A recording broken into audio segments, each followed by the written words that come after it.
Grace Morrison's hands shook as she clutched the telegram. The mine was real. Her dead husband hadn't lied. But standing in Silverton's frozen mud, with 2 starving daughters and a bag of worthless Boston clothes, she understood the truth: nobody wanted a widow who owned a silver mine. The assayer's office door slammed in her face. The hotel clerk laughed. The sheriff looked away. Then a drunk stumbled past, reeking of whiskey and shame, and said 5 words that changed everything. "You'll die up there alone." Pause for channel subscription call. Before we continue Grace's story, if you love tales of second chances and frontier courage, subscribe to our channel and hit that notification bell. These stories take hours to craft, and your support means everything. Also, comment below with your city or country. I want to see how far these stories of hope and resilience travel across the world. Now let's see if Grace Morrison survives her first night in Silverton. The assayer spit tobacco juice onto the boardwalk, inches from Grace's worn boots. "Lady, I don't care what your telegram says. Women don't own mines. Women don't understand claims. And women sure as hell don't walk into my office demanding surveys." Grace held the paper steady, though her fingers trembled.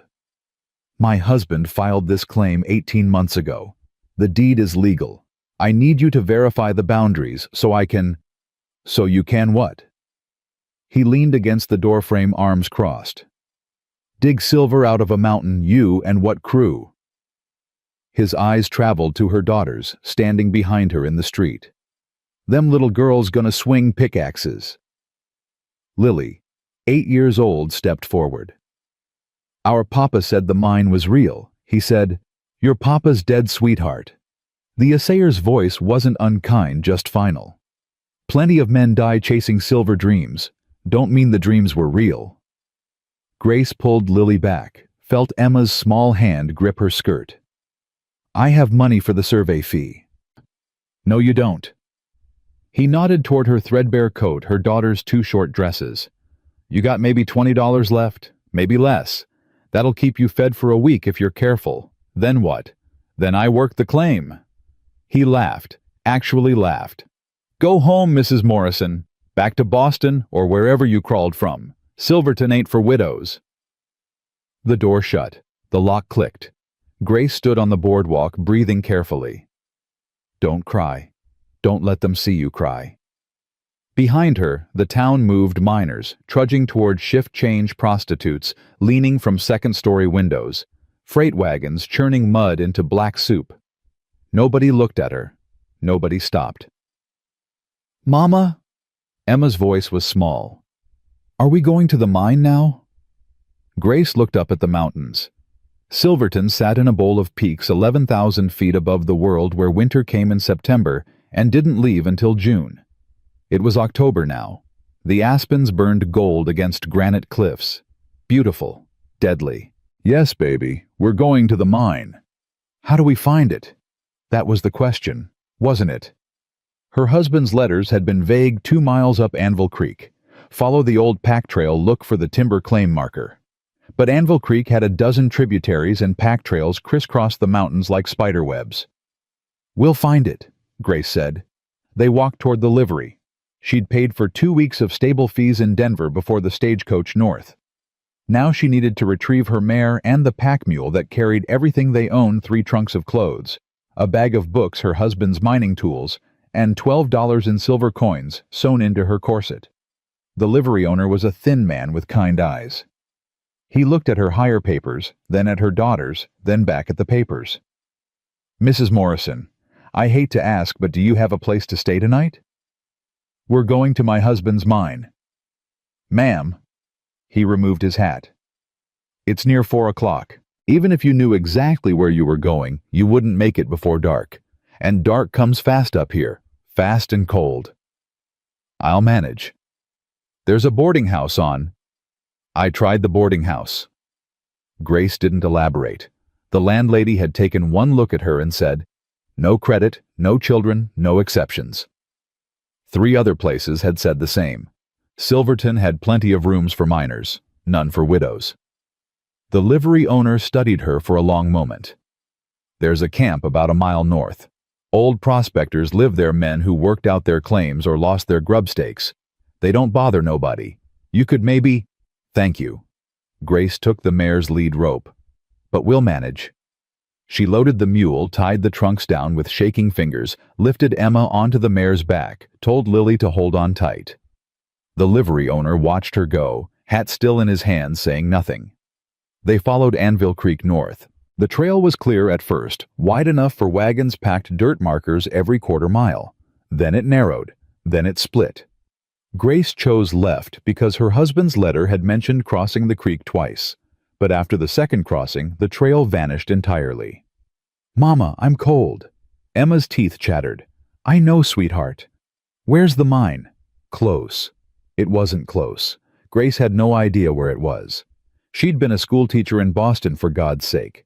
She could recite Wordsworth and parse Latin, but she couldn't read mountains. The aspens looked identical. The granite cliffs gave no clues. Her husband's letters might as well have been written in code. The sun dropped behind the western peaks. Temperature fell like a stone. Grace kept moving because stopping meant admitting defeat, and admitting defeat meant going back to Silverton, which meant sleeping in the street, which meant her daughters freezing. "Mama." Lily's voice was tight. "Mama, someone's watching us." Grace turned. A man stood on the ridge above them, silhouette sharp against the dying light. Tall, broad-shouldered, utterly still. Watching. Her hand moved to the rifle in her saddle scabbard. The man descended. He moved carefully, picking his way down loose scree, one hand on the rock face for balance.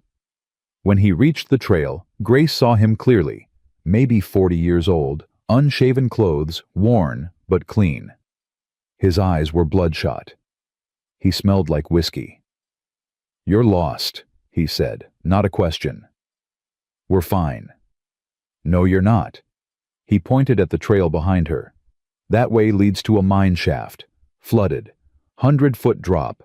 Dark in 30 minutes. You'd walk right off the edge." Grace's throat tightened. "How do you know where we're going?" "I don't. But I know you don't either." He looked at her daughters. "How old are they?" "That's not your concern." "Lady, everything up here is my concern." His voice was rough but not cruel. "I'm the only engineer left in this valley who's sober enough to keep people from killing themselves, usually." He swayed slightly. "What claim you looking for?" "The Morrison claim. Anvil Creek." Something flickered in his eyes. "Thomas Morrison. You knew my husband. Knew of him." The man was quiet for a moment. "He's dead." "Yes." "The mine's real then. I thought he was another dreamer." He turned and started walking uphill. "Follow me." Grace didn't move. "I don't know you." "Name's Flint. James Garrett. Used to engineer for Consolidated Silver. Don't anymore." He kept walking. "Your girls are freezing. The trail to Morrison's claim is another mile and crosses 2 rock slides. You won't make it in the dark." "Why should I trust you?" He stopped, looked back. "Because if I wanted to hurt you, I already would have. And because nobody else in Silverton will help you. Not the assayer, not the sheriff, not the mining company that wants your claim." "What mining company?" "Consolidated. They thought your husband's claim was worthless. Now they know it's not. They'll be coming for it." He resumed walking. "You want to fight them alone?" "Be my guest. But your girls will freeze first." Lily whispered, "Mama, I'm so cold." Grace looked at her daughters. Emma's lips were blue. Lily's hands were white. The temperature was still dropping. She followed. The mine appeared after 20 minutes, a timber-framed entrance, a small cabin beside it, a creek running nearby. Flint pushed the cabin door open. Inside was one room, a potbelly stove, a rope bed, a table, 2 chairs, supplies on rough shelves. "Your husband built this?" Grace asked. "Looks like it." Flint checked the stove, found wood stacked beside it, built a fire with steady hands. He was smarter than most, had water shelter timber rights. If the claim's real, he died sitting on a fortune. "It's real." Grace helped Emma down from the mare, wrapped her in a blanket from the trunk. The assayer didn't believe me, but the assayer works for Consolidated. Flint lit the kindling. They pay him to discourage competition. Grace stared at him. That's illegal. Welcome to Silverton, Mrs. Morrison. Everything worth doing is illegal. He straightened. I'll sleep outside. You and the girls take the cabin. Wait. Grace caught his arm. You said the mining company wants my claim. What will they do? Depends. He met her eyes. They'll try to buy you out first. Offer you money, not much, but enough to get you back to Boston. If you refuse, they'll file a boundary dispute, claim your husband's markers were invalid. If that fails... He didn't finish. If that fails... Accidents happen in mines, Mrs. Morrison. Cave-ins, floods, explosions. All very tragic. All very convenient. Her stomach dropped. You're saying they'd kill me. I'm saying they'd kill anyone standing between them and silver. He pulled free of her grip. But tonight you're safe. Tonight worry about keeping your girls warm. He walked out before she could respond. Grace stood in the cabin doorway watching him disappear into the darkness. Lily appeared beside her. Mama, who is he? I don't know, baby. Do you trust him? Grace thought about the way he'd built the fire, quick, efficient, no wasted motion. The way he'd carried wood inside without being asked. The way he'd looked at her daughters with something that wasn't quite pity. More like recognition. I don't know that either.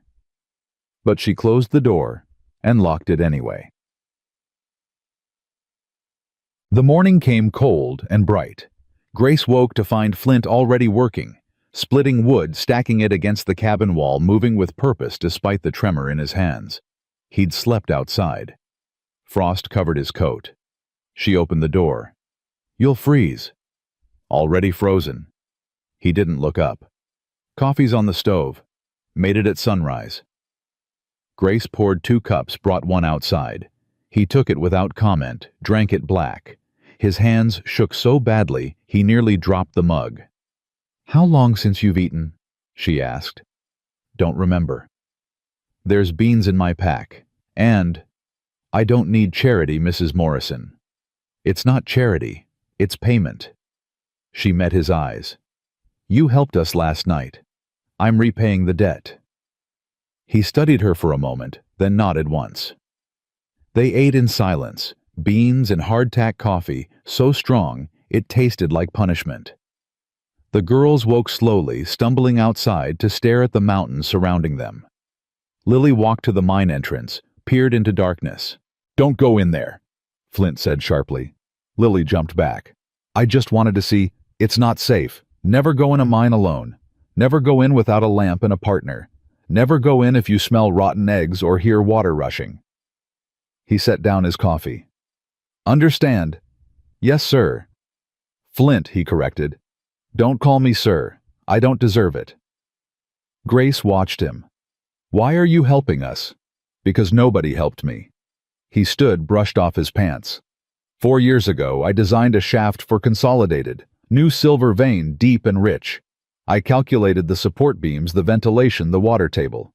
Consolidated approved it. We started digging. He paused. 3 months later, the shaft collapsed. 12 men died, including my brother.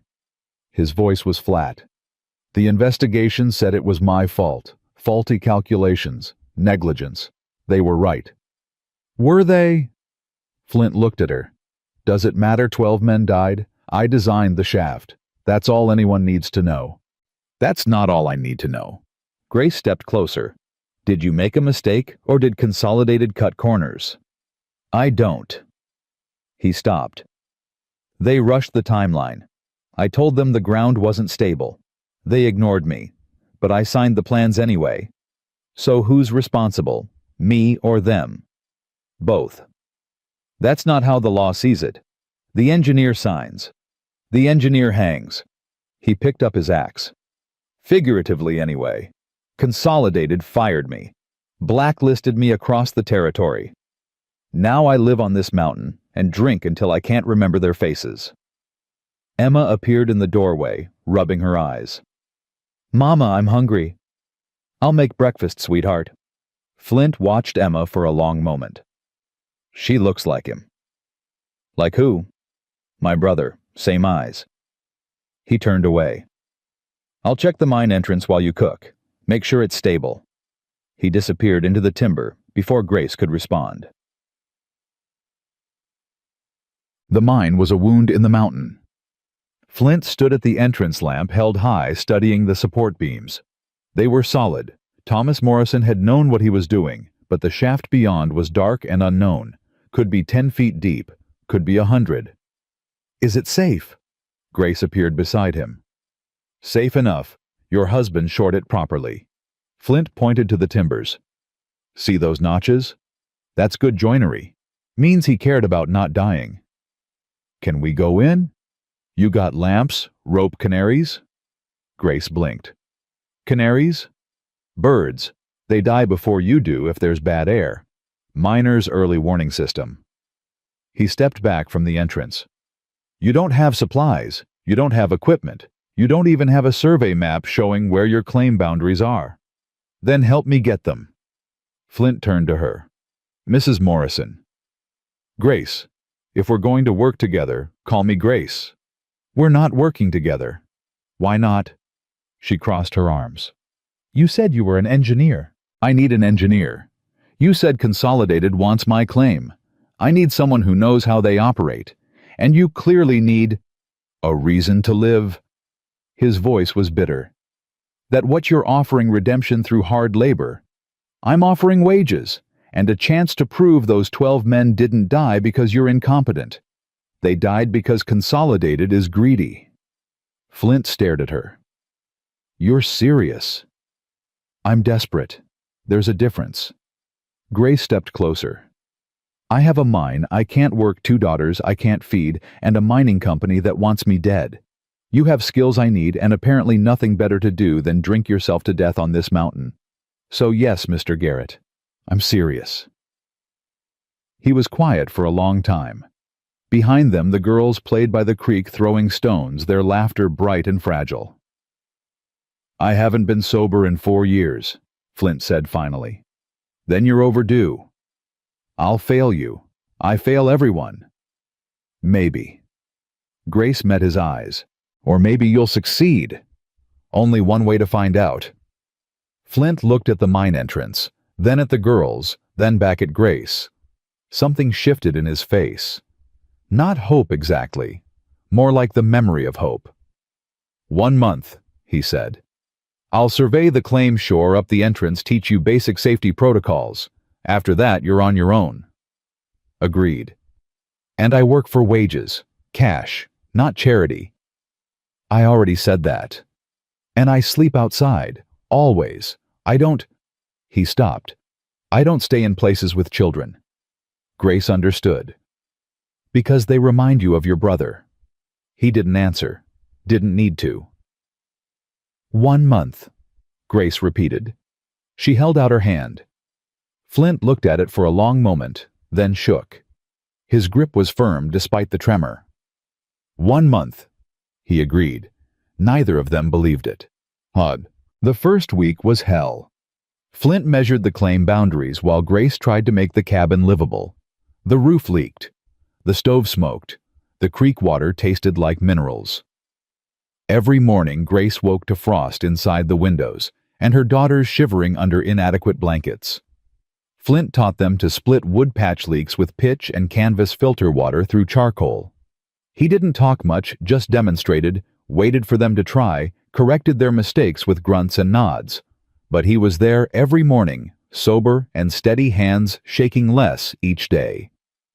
Lily watched him constantly. Emma brought him flowers. Flint accepted both with visible discomfort, like a man who'd forgotten how to be seen. On the 8th day, riders came. Grace was washing clothes in the creek when she heard hooves. 3 men, well-dressed, well-armed, smiling like predators. The one in front was maybe 50 silver-haired expensive coat. He dismounted with the ease of someone who'd been riding all his life. Mrs. Morrison. His voice was smooth. I'm Andrew Sutton. I run Consolidated Silver. Grace straightened water dripping from her hands. What do you want? To make you an offer. Sutton gestured at the mine. Your husband filed a promising claim, but working it alone is impossible. Consolidated has resources, crew's equipment capital. We'd like to buy you out. Fair price. Enough to get you and your daughters back to civilization. It's not for sale. Mrs. Morrison, please be reasonable. Mining isn't for amateurs, especially not widows. The work is dangerous. The costs are staggering. You'll spend everything you have and find nothing. He stepped closer. I'm offering you a way out. Take it. No. Sutton's smile thinned. May I ask why? Because my husband died believing this mine would provide for his family. I won't sell his dream for your convenience. Your husband was a fool. The words came quiet, deadly. He refused our initial offer, insisted on working alone. That stubbornness killed him. Grace froze. What did you say? The cave-in that killed your husband. It didn't have to happen. Consolidated offered him partnership. He refused. We could have prevented. You're lying. Am I? Sutton pulled a paper from his coat. Here's our offer letter, dated 6 months before his death. He wrote back quite rudely, I might add, declining. 2 months later, he was dead. He held the paper out. You want to follow his path, be my guest. But don't pretend I didn't warn you. Flint appeared from the mine entrance, lamp in hand. He looked at Sutton, at the riders, at Grace. You need to leave. Sutton turned. Garrett, I heard you were skulking around here, still drinking yourself to death. Not today. Pity. You're better at that than engineering. Sutton mounted his horse. Mrs. Morrison, my offer stands for 48 hours. After that, I'll file a boundary dispute. Your husband's claim markers were improperly placed. The mine will revert to Consolidated. That's a lie, Flint said flatly. Prove it. Sutton smiled. Oh, wait, you can't. Because you're a disgraced drunk and nobody trusts your surveys anymore. He tipped his hat. Good day, Mrs. Morrison. I hope you make the smart choice. They rode away. Grace stood by the creek shaking. Not from cold, from rage. He killed my husband, she whispered. Flint was beside her now. You don't know that. Yes, I do. She looked at him. Consolidated wanted the claim. Thomas refused. So they made it look like an accident. Grace, tell me I'm wrong. Flint said nothing, because she wasn't wrong. They both knew it. Can you prove the claim markers are valid? Grace asked. Maybe, if I survey them properly. But then survey them. Her voice was steel. I'm not selling. Not to him. Not to anyone. You're declaring war against Consolidated. You understand that. I understand my husband is dead. I understand they're threatening my daughters. I understand nobody in this town will help me except a drunk engineer who thinks he's a failure. She met his eyes. So yes, Mr. Garrett, I'm declaring war. Are you with me or not? Flint looked at the mine, at the mountains, at the cabin where Emma was singing to Lily. He thought about his brother's face, about 12 men buried under rock, about 4 years spent drowning in whiskey and shame. I'm with you, he said.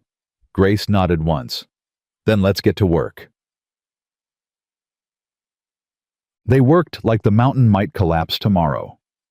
Flint surveyed every boundary marker, measured every angle, documented everything in neat ledgers that proved Thomas Morrison's claim was legal down to the inch. Grace hauled timber, shored up the cabin, taught the girls to shoot in case Consolidated sent men in the night. Lily took to it naturally. Emma cried. 2 weeks in, Flint went to town for supplies. He returned with a black eye and bleeding knuckles. What happened? Grace demanded. Ran into some of Consolidated's miners. They had opinions about me helping you. He spat blood. I shared my opinions back. Flint. I'm fine. He unloaded the pack mule flour, coffee lamp oil explosives. But we're running out of time. Sutton's filing his dispute day after tomorrow. Once it's official, he can claim the mines in legal limbo. shut down operations, freeze your assets. Can he do that? With the right judge? Yes. Flint sat on the cabin step wincing. He owns half the town, Grace, the sheriff, the assayer, probably the judge too. Grace sat beside him. Then what do? We prove the mine is profitable. If you're actively extracting silver, Sutton can't claim it's abandoned or improperly marked. The law protects working claims. How do we prove it's profitable? Flint looked at the mine entrance. We go inside. Grace followed his gaze. You said it wasn't safe. It's not. But neither is waiting for Sutton to steal it. He stood. Tomorrow morning, you, me, and Lamps. We'll go down 50 feet. If there's silver, we'll know. And if there's not, then we're dead anyway. Might as well find out for sure. That night, Grace couldn't sleep. She lay in the dark, listening to her daughters breathe, thinking about cave-ins and flooding, and 12 men crushed under stone. Thinking about her husband's last moments. Had he known the mountain was unstable? Had he tried to run? Had he thought of her and the girls as the rock fell? She got up, walked outside. Flint sat by the creek staring at nothing. Can't sleep either, she asked. Never could. He handed her his coffee cup. You're scared. Terrified. Good. Scared people are careful. Reckless people are dead. He picked up a stone, tossed it in the water. I won't let anything happen to you down there. I promise. You can't promise that. I know. He met her eyes. But I'm promising anyway. Grace drank his coffee. It was terrible. She drank it anyway. Why are you really doing this? She asked. Doing what? Helping me. Staying sober. Risking your life for a woman you barely know. Flint was quiet for a long time. Because 4 years ago I didn't help when I should have. I saw Consolidated cutting corners. I knew the shaft was dangerous. I said something, but I didn't fight. I let them bully me into signing plans I knew were wrong. He looked at his hands. 12 men died because I was a coward. You're not a coward. I was. Maybe still am. He stood. But you're giving me a chance to be something else, even if it kills me. Flint. Get some sleep, Grace. Tomorrow we find out if your husband's dream was real. He walked away before she could respond. They descended at dawn. The mine shaft dropped straight down timber-reinforced, a ladder bolted to one wall. Flint went first, lamp held high, testing each rung. Grace followed, heart-pounding Emma's face in her mind. If she died down here, her daughters would be alone. Orphans.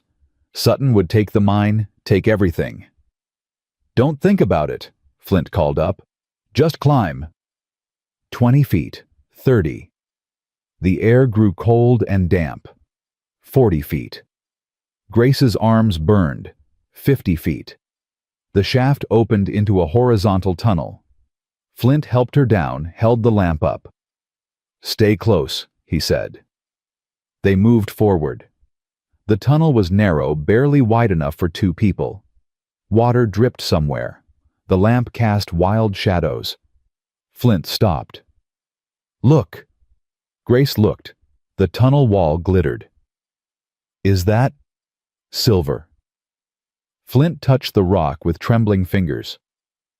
High-grade ore, rich as anything I've seen. He turned to her face, illuminated by lamplight. Your husband wasn't a dreamer, Grace.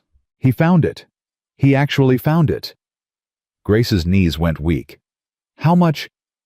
Can't tell without a full survey, but this vein could be worth 50,000. Could be more. He laughed, the sound strange in the enclosed space. Consolidated knew. That's why they want it so badly. Then we have proof. We can fight the dispute. Yes. Flint's expression shifted. But Grace, this also means Sutton won't stop.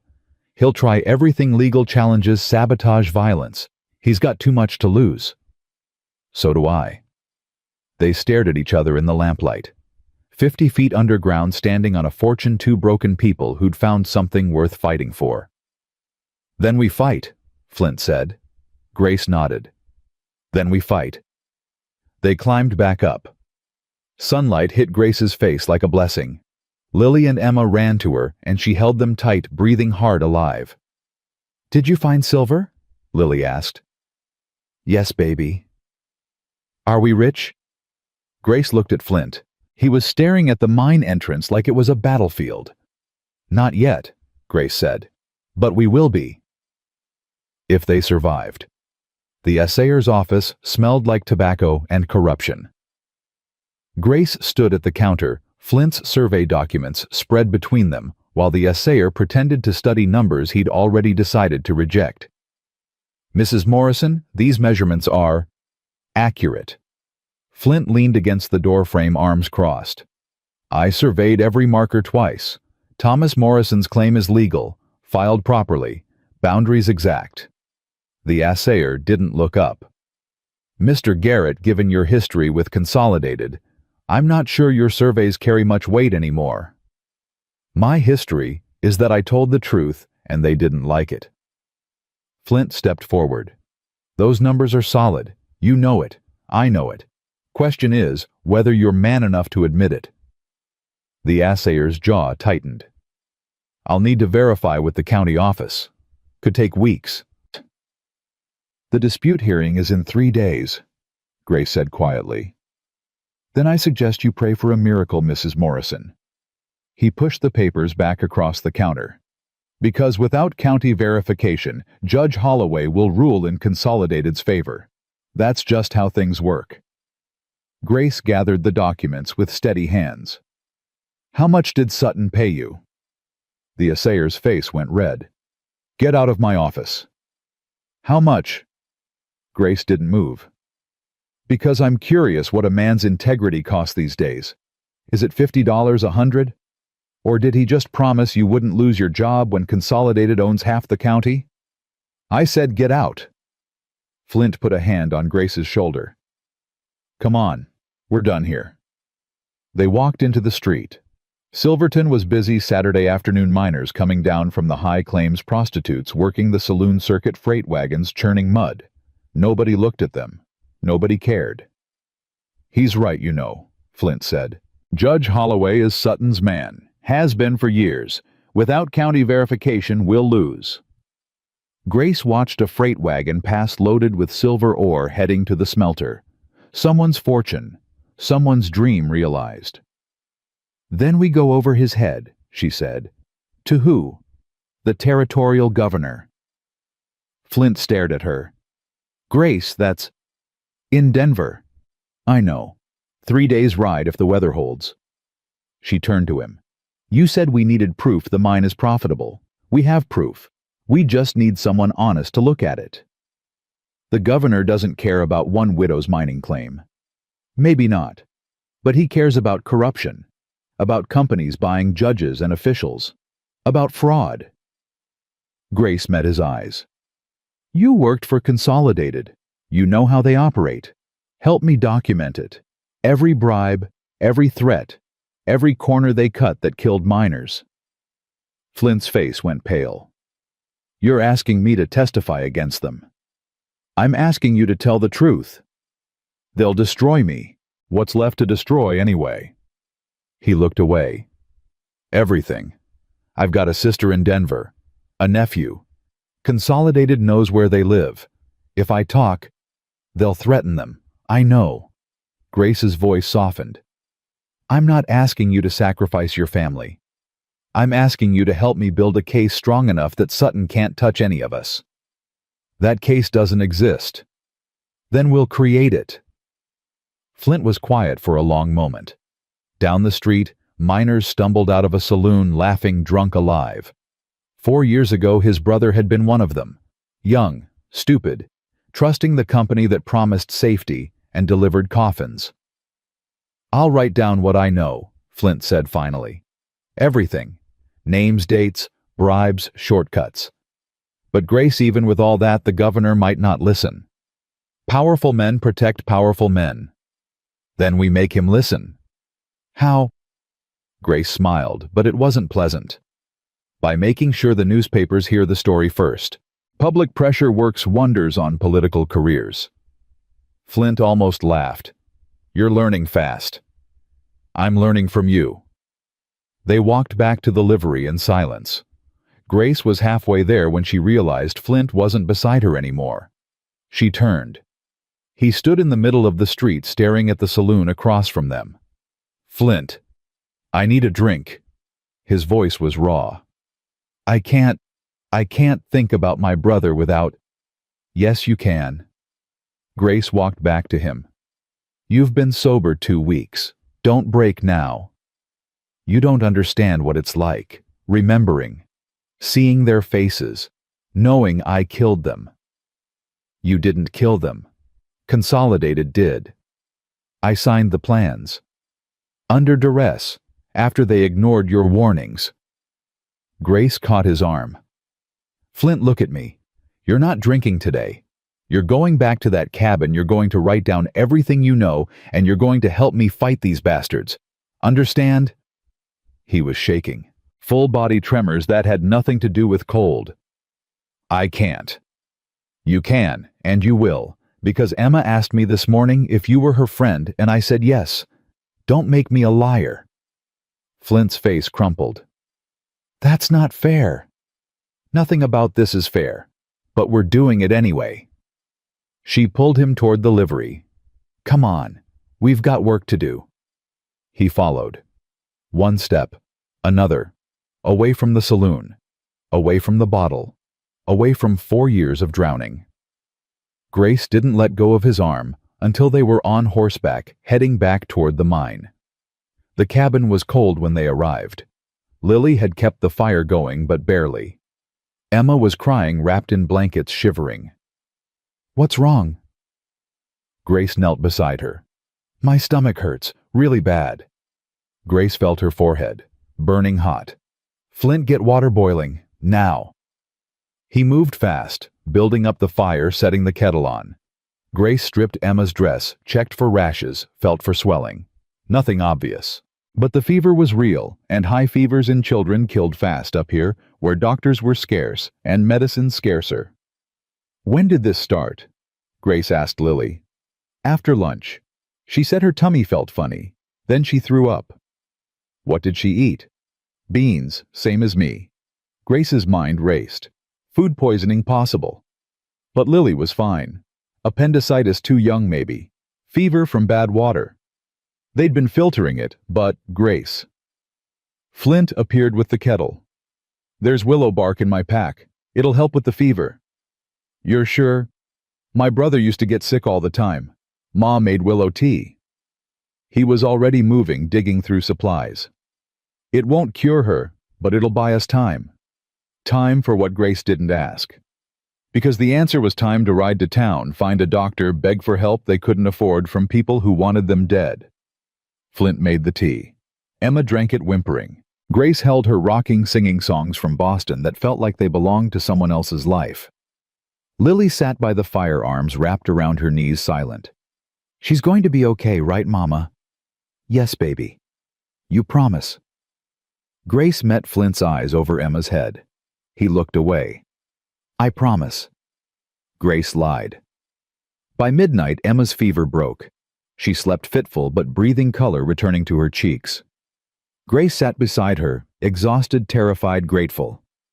Flint brought coffee, sat on the floor with his back against the wall. Thank you, Grace whispered. Don't thank me yet. If the fever comes back, it won't. You don't know that. I'm choosing to believe it. Grace drank the coffee. It was terrible. Everything Flint made was terrible, but it was hot and strong and real. Tell me about your brother. Flint was quiet for so long Grace thought he wouldn't answer. Daniel, 3 years younger than me. Stupid kid who followed me everywhere. I got hired by Consolidated. He got hired too. I said mining was dangerous, but he wouldn't listen.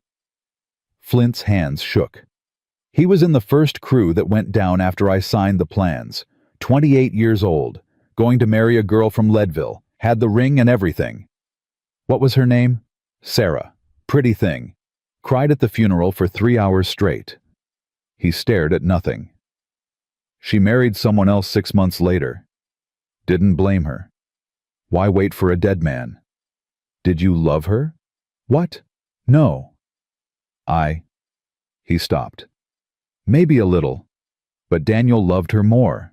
That's what mattered. Grace shifted, careful not to wake Emma. You know it wasn't your fault, right? The collapse. You did everything you could. I signed the plans. After Consolidated pressured you, after they threatened your job, after they ignored every warning you gave. She met his eyes. Flint, you're not responsible for their greed. The law says different. The law is wrong. He almost smiled. You really believe that? I believe Sutton used you, just like he's trying to use me, and I believe we're going to make him pay for it. How we're nobodies. He owns half the territory. He doesn't own us. Grace looked at her daughters. And he doesn't own this mine. Not yet. Not ever. Flint watched her for a long moment. You're stubborn, you know that.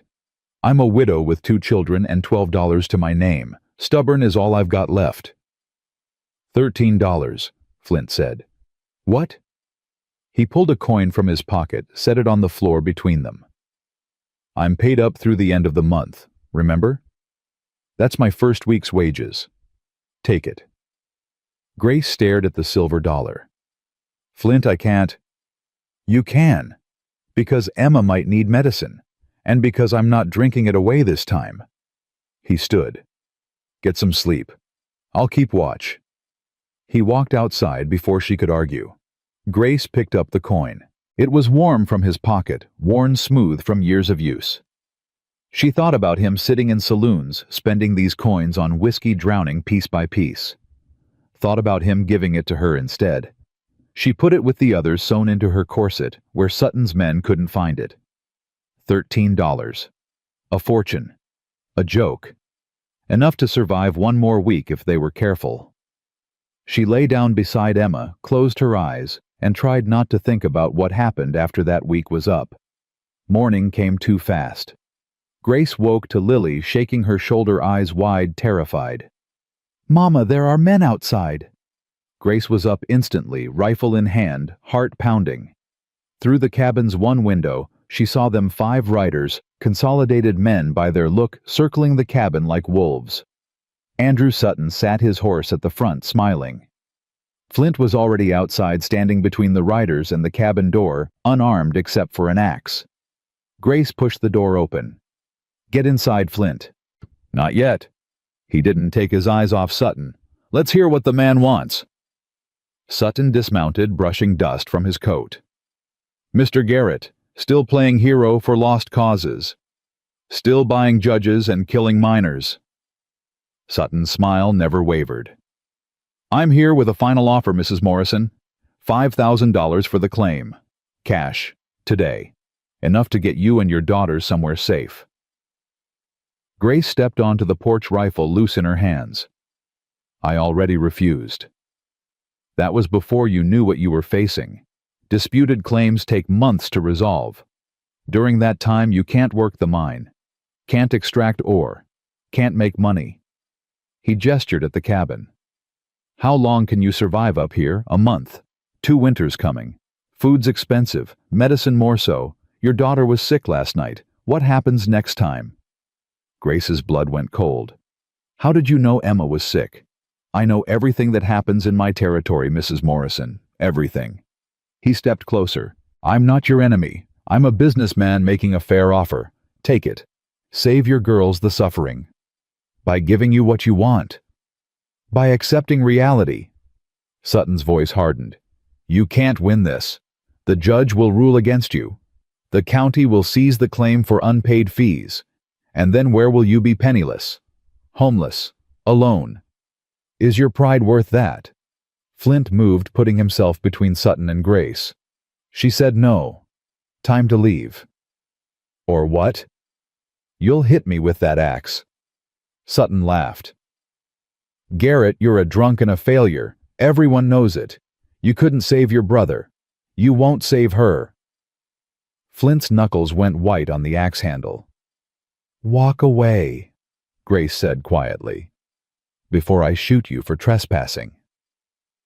Sutton looked at her rifle, at her face, at the determination in her eyes. Something flickered across his expression. Surprise, maybe. Or respect. Or just recalculation. 48 hours, Mrs. Morrison. Then the offer expires, and the legal machinery begins. Think about your daughters. Think about what you're condemning them to. He mounted his horse. I'll see you in court. They rode away, 5 men dissolving into the timber. Grace lowered the rifle. Her hands were shaking. He knows Emma was sick, she said. He's watching us. Probably has men in the trees right now counting our supplies, timing our movements. Probably, Flint agreed. He's going to make this personal. He already has. Flint turned to her. Grace, he's right about one thing. Disputed claims can take months. We can't wait that long. We need to force a resolution now. How? By going to Denver. Today. You, me, and every piece of evidence we can carry. He looked at the cabin. Lily can watch Emma. They'll be safer here than on the trail anyway. I'm not leaving my daughters alone on this mountain. Then we all go. But Grace, that's 5 days of travel minimum. 3 days to Denver, 1 day to meet the governor. If we're lucky, 1 day back. Can Emma handle that? Grace looked through the cabin window. Emma was awake, sitting up, color better but still pale. Lily was braiding her hair, talking softly, making her laugh. They were so young, so vulnerable, and Sutton knew exactly where they were. We stay together, Grace said. All of us. If Emma gets worse on the trail, we'll find a doctor in one of the camps. But I'm not leaving them here for Sutton's men to threaten. Flint nodded slowly. Then pack light. We leave in an hour. They moved fast. Grace bundled what they needed: food blankets, medicine. Flint's documents, the ore samples that proved the mine was rich. Flint saddled horses, checked rifles, filled canteens. Lily helped Emma dress in layers, tied her hat tight, held her hand. Mama, where are we going? Emma asked. Denver, sweetheart. To see important people who will help us keep the mine. Will it take long? A few days, but we'll be together. That's what matters. They rode out at noon, following the trail down Anvil Creek toward the main road south. Grace looked back once. The cabin stood small and defiant against the mountain. Her husband had built that, had died believing it would save them. She wouldn't let Sutton take it. The trail was rough, steep switchbacks, loose scree creek crossings, swollen with snowmelt. Emma rode in front of Grace, wrapped in blankets, silent. Lily rode behind Flint, nervous but determined. They made 10 miles the first day, camping in a stand of spruce where the wind couldn't reach them. Flint built a fire, boiled water for tea, rationed the food with careful precision. Grace watched him work. 2 weeks ago, he'd been a drunk who could barely stand. Now his hands were steady, his eyes clear. He'd stopped shaking 3 days after they'd found the silver, like having a purpose again had reminded his body how to function. You're staring, he said without looking up. I'm thinking. About how you're different now, sober, focused, like you're remembering how to be the man you were before. I'm not that man anymore. Maybe not. But you're becoming someone better. Grace poured coffee, handed him a cup. The man you were before signed those plans. The man you are now is fighting to make it right. Flint was quiet for a long time. The fire crackled. Emma coughed, a wet, rattling sound that made Grace's chest tighten. She's getting worse, Flint said. I know. There's a mining camp about 15 miles south, little place called Ophir. Might have a doctor. Might. Best I can promise. He met her eyes. We push hard tomorrow, we'll reach it by nightfall.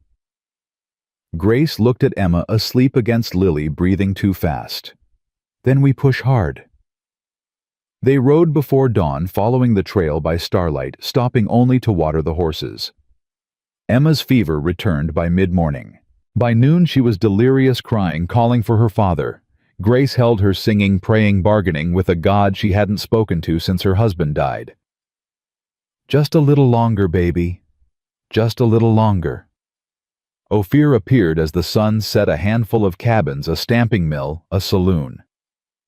Flint rode straight to the largest building, dismounted, pounded on the door. A woman answered, maybe 60, gray hair pulled back, suspicious eyes. We're closed. You're the doctor. I run the boarding house. Doctor's next door. She looked past Flint at Grace holding Emma. Her expression shifted. How long she been fevered? 2 days. Bring her inside. The woman, Mrs. Chen, she said her name was cleared. A table laid Emma on it, checked her pulse, her temperature, her throat. She moved with the efficiency of someone who'd seen too much death to waste time on gentleness. Pneumonia, Mrs. Chen said finally. Early stage, but getting worse. She needs medicine and rest. 3 days minimum, maybe more. We don't have 3 days, Grace said. Then you'll have a dead daughter. Mrs. Chen met her eyes. Your choice, lady. But that child doesn't get on a horse again until the fever breaks and the lungs clear. Grace looked at Flint. He was already calculating, she could see it in his face. 3 days here meant missing the court date, meant Sutton winning by default. We stay, Grace said. Grace, we stay. I'm not killing my daughter to save a mine. Flint's jaw tightened. Then I'll go alone. To Denver. I'll take the documents, make the case, buy you time. You can't go alone. They'll dismiss you. A disgraced engineer with an axe to grind. Maybe, but it's better than nothing. He pulled papers from his saddlebag, thrust them at her. These are copies. Everything I know about Consolidated's corruption. If something happens to me, use them. Go to the newspapers. Make noise. Don't let Sutton win quietly. Grace took the papers. Flint, if you go alone, they'll kill you. Probably. Then don't go. I have to. He looked at Emma, small and pale, on the table. She's dying because Sutton's forcing you to choose between your daughter and your future. That's not a choice. That's cruelty. And I'm done standing by while powerful men crush the innocent. He turned to leave. Grace caught his arm. James. He stopped. She never used his first name. Never. Come back, she said. Please, don't make me lose you too. Something shifted in his face. Grace, I know you think you owe your brother this, some grand gesture, some redemption. But you don't owe him your death. You owe him your life. Lived well, lived sober, lived for something that matters. She stepped closer. You matter, to me, to these girls. Don't throw that away. Flint looked at her for a long moment. His eyes were wet. I'll be careful, he said. That's not a promise to come back. It's the best I can do. He left before she could argue. Grace stood in the doorway watching him ride into the darkness, carrying their only hope in his saddlebags. Mrs. Chen appeared beside her. He's a good man. He's a fool. Same thing usually. She handed Grace a cup of something bitter. Give this to the girl every 4 hours. Keep her warm. Make her drink. And pray if you're the praying type. Grace took the cup. What if prayer doesn't work? Then you'll grieve, but at least you'll have tried. Mrs. Chen walked away. Boarding house rules. No drinking, no fighting, no men in the women's rooms. You break them, you leave. Understood. Grace carried the medicine to Emma, coaxed it down her throat, held her while she cried. Lily curled up beside them, exhausted, terrified, trying to be brave. Is Mr. Flint coming back? Lily whispered. I don't know, sweetheart. I hope he does. I like him. Me too. They slept in shifts. Grace woke every few hours to check Emma's breathing. Give medicine, change sweat-soaked blankets. By the 3rd day, the fever broke. Emma opened her eyes, looked around, smiled weakly. Mama, where are we? Grace kissed her forehead. Somewhere safe, baby. Where's Mr. Flint? Grace's throat tightened. He went to Denver. To help us. He'll come back, right? I hope so. But 4 days passed. Then 5. No word. No rider. No news. On the 6th day, a man arrived at the boarding house. Not Flint. A stranger, young, nervous, wearing a clerk's suit. Mrs. Morrison. Grace stood slowly. Yes. I'm from the territorial governor's office. He handed her a sealed envelope. Mr. Garrett asked me to deliver this. Grace's hands shook as she opened it. Inside was a single sheet of paper covered in Flint's rough handwriting. Grace. The governor listened. Barely, but he listened. He's ordering an investigation into Consolidated's practices. It'll take weeks, maybe months. But Judge Holloway can't rule on the dispute until it's complete. You've got time. Sutton knows. He's furious. He'll come for you now hard and fast. Don't stay in Ophir. Head back to the mine. Barricade. Wait. I'm staying in Denver. The governor wants me to testify. If I leave, Sutton will have me killed. If I stay, you'll be alone. I'm sorry. I promised to come back. I'm breaking that promise. But I'm not breaking the other one. I won't let you lose this fight. Trust me. One more time. James Grace read it twice. Then again. Her vision blurred. Ma'am. The clerk shifted nervously. He also sent this. He handed her a small leather pouch. Grace opened it. Inside were gold coins. 20 of them. Enough to survive the winter. Enough to hire men. Enough to fight. Where did he get this? She whispered. He didn't say. Just told me to make sure you received it. The clerk left. Grace stood in the boarding house parlor, holding Flint's letter, holding his money, holding the weight of everything he'd sacrificed to give her a chance. Lily appeared in the doorway. Mama? What's wrong? Nothing, baby. Everything's fine. But it wasn't fine. Flint was trapped in Denver testifying against men who would kill him for it. She was alone on a mountain with 2 daughters and a mine that Sutton would burn to the ground rather than lose. And somewhere between fear and fury, Grace Morrison made a decision. She wasn't running, wasn't hiding, wasn't waiting for men to decide her fate. She was going back to that mine, back to the silver her husband died for. And she was going to fight like hell to keep it. Sutton wanted a war. He'd get one. Grace folded Flint's letter, put the coins in her corset with the others, and started packing.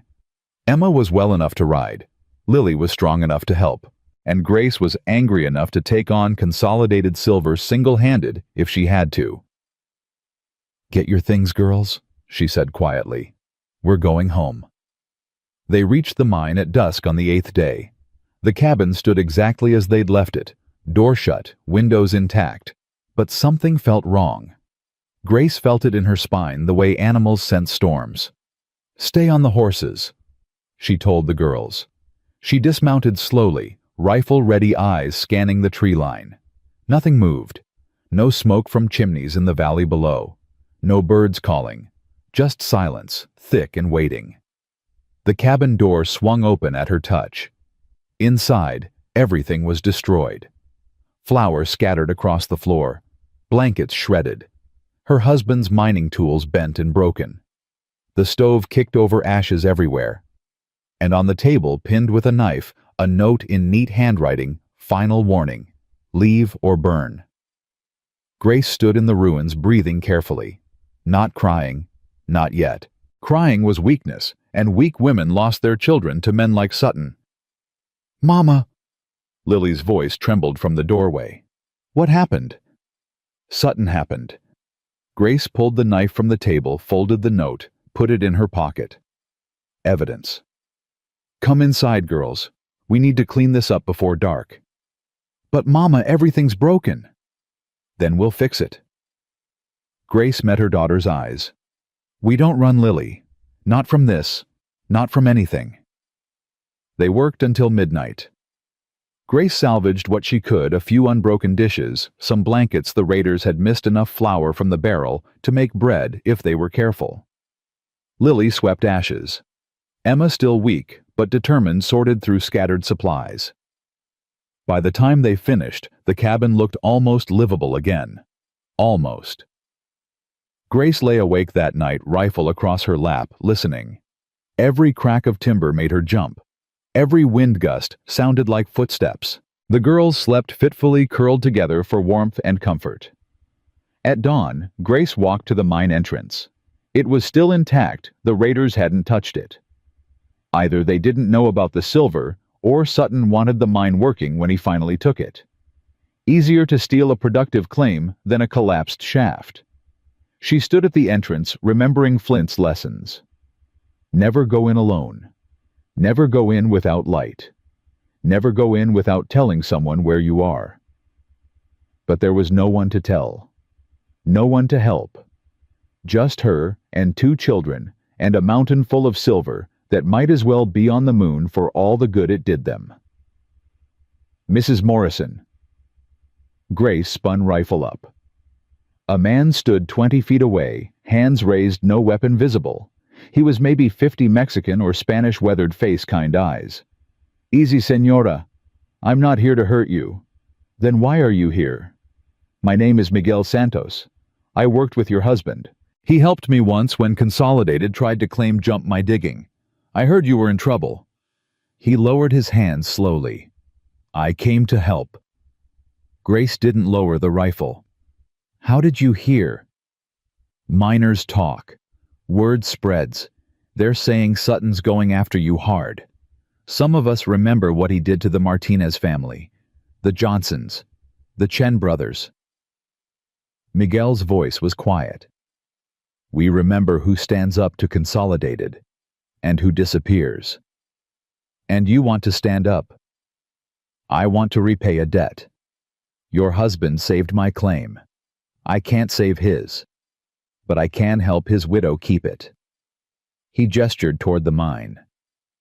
You need someone who knows how to extract ore safely. I know. I can teach you. Grace studied him. He looked honest, but so had the assayer before Sutton bought him. What do you want in return? 10% of whatever you pull out. Fair partnership. I provide labor and knowledge. You provide the claim and the courage. He smiled slightly. From what I hear, you've got plenty of the second part. I can't pay you until we actually extract something worth selling. I'm not asking for payment now. I'm asking for a chance to help, to stand against Sutton like your husband did. Miguel stepped closer. Senora, I have 6 children. Sutton pays my wages. If he finds out I'm helping you, I'll lose everything. But some things are worth losing jobs over. Your husband taught me that. Grace lowered the rifle. When can you start? Today. They started immediately. Miguel surveyed the shaft, checked the support beams, explained how to follow the vein without triggering collapses. Grace listened, asked questions, learned. Lily took notes in a careful hand. Emma watched, still pale, but improving daily. The silver runs deep, Miguel said, standing in the tunnel 50 feet down. Your husband barely scratched the surface. With proper technique, you could pull out 50 pounds a week, maybe more. How long would that take? To extract 6 hours a day, 2 people working. To process, that's harder. You need tools, chemicals, knowledge. The smelter in Silverton won't buy from you while Sutton's fighting your claim. We'll have to go to Ouray, 30 miles south. Grace's heart sank. 30 miles with ore on pack mules? That's 3 days there and back. At least. But it's the only way. Miguel climbed back up the ladder. Unless you want to sit on silver, you can't sell. No. We extract, we sell, we survive. Grace followed him up. When can we start? After we shore up the entrance. Sutton's men probably damaged the supports when they trashed your cabin. We fix that first, or the whole thing comes down on our heads. They spent 3 days reinforcing timbers, replacing rotten beams, clearing rockfall. Miguel worked with quiet efficiency, teaching Grace and Lily as he went. Emma helped topside sorting tools, keeping watch, her strength returning slowly. On the 4th day they went down. The tunnel was narrow, cold water, dripping somewhere in the darkness. Miguel held the lamp high, showing Grace where to place the pickaxe, how to read the rock, when to stop before the vein ran out. "Here," he said. "Strike here." Grace swung. The pick bit into stone. Silver glittered in the lamplight. Again. She swung. Again. Again. Her arms burned. Her back screamed. Sweat poured down her face despite the cold. "Good. You're learning." Miguel set down his own pick. "Now we load it." They filled canvas bags with ore, 50 pounds, then 100, then 200. Hauled them up the ladder, one at a time. By sunset, they had 500 pounds of raw ore piled outside the mine entrance. Grace stood looking at it, hands bleeding, body shaking with exhaustion. 500 pounds. Maybe worth $300 once processed and sold. Maybe more if the silver content was high. It was a start.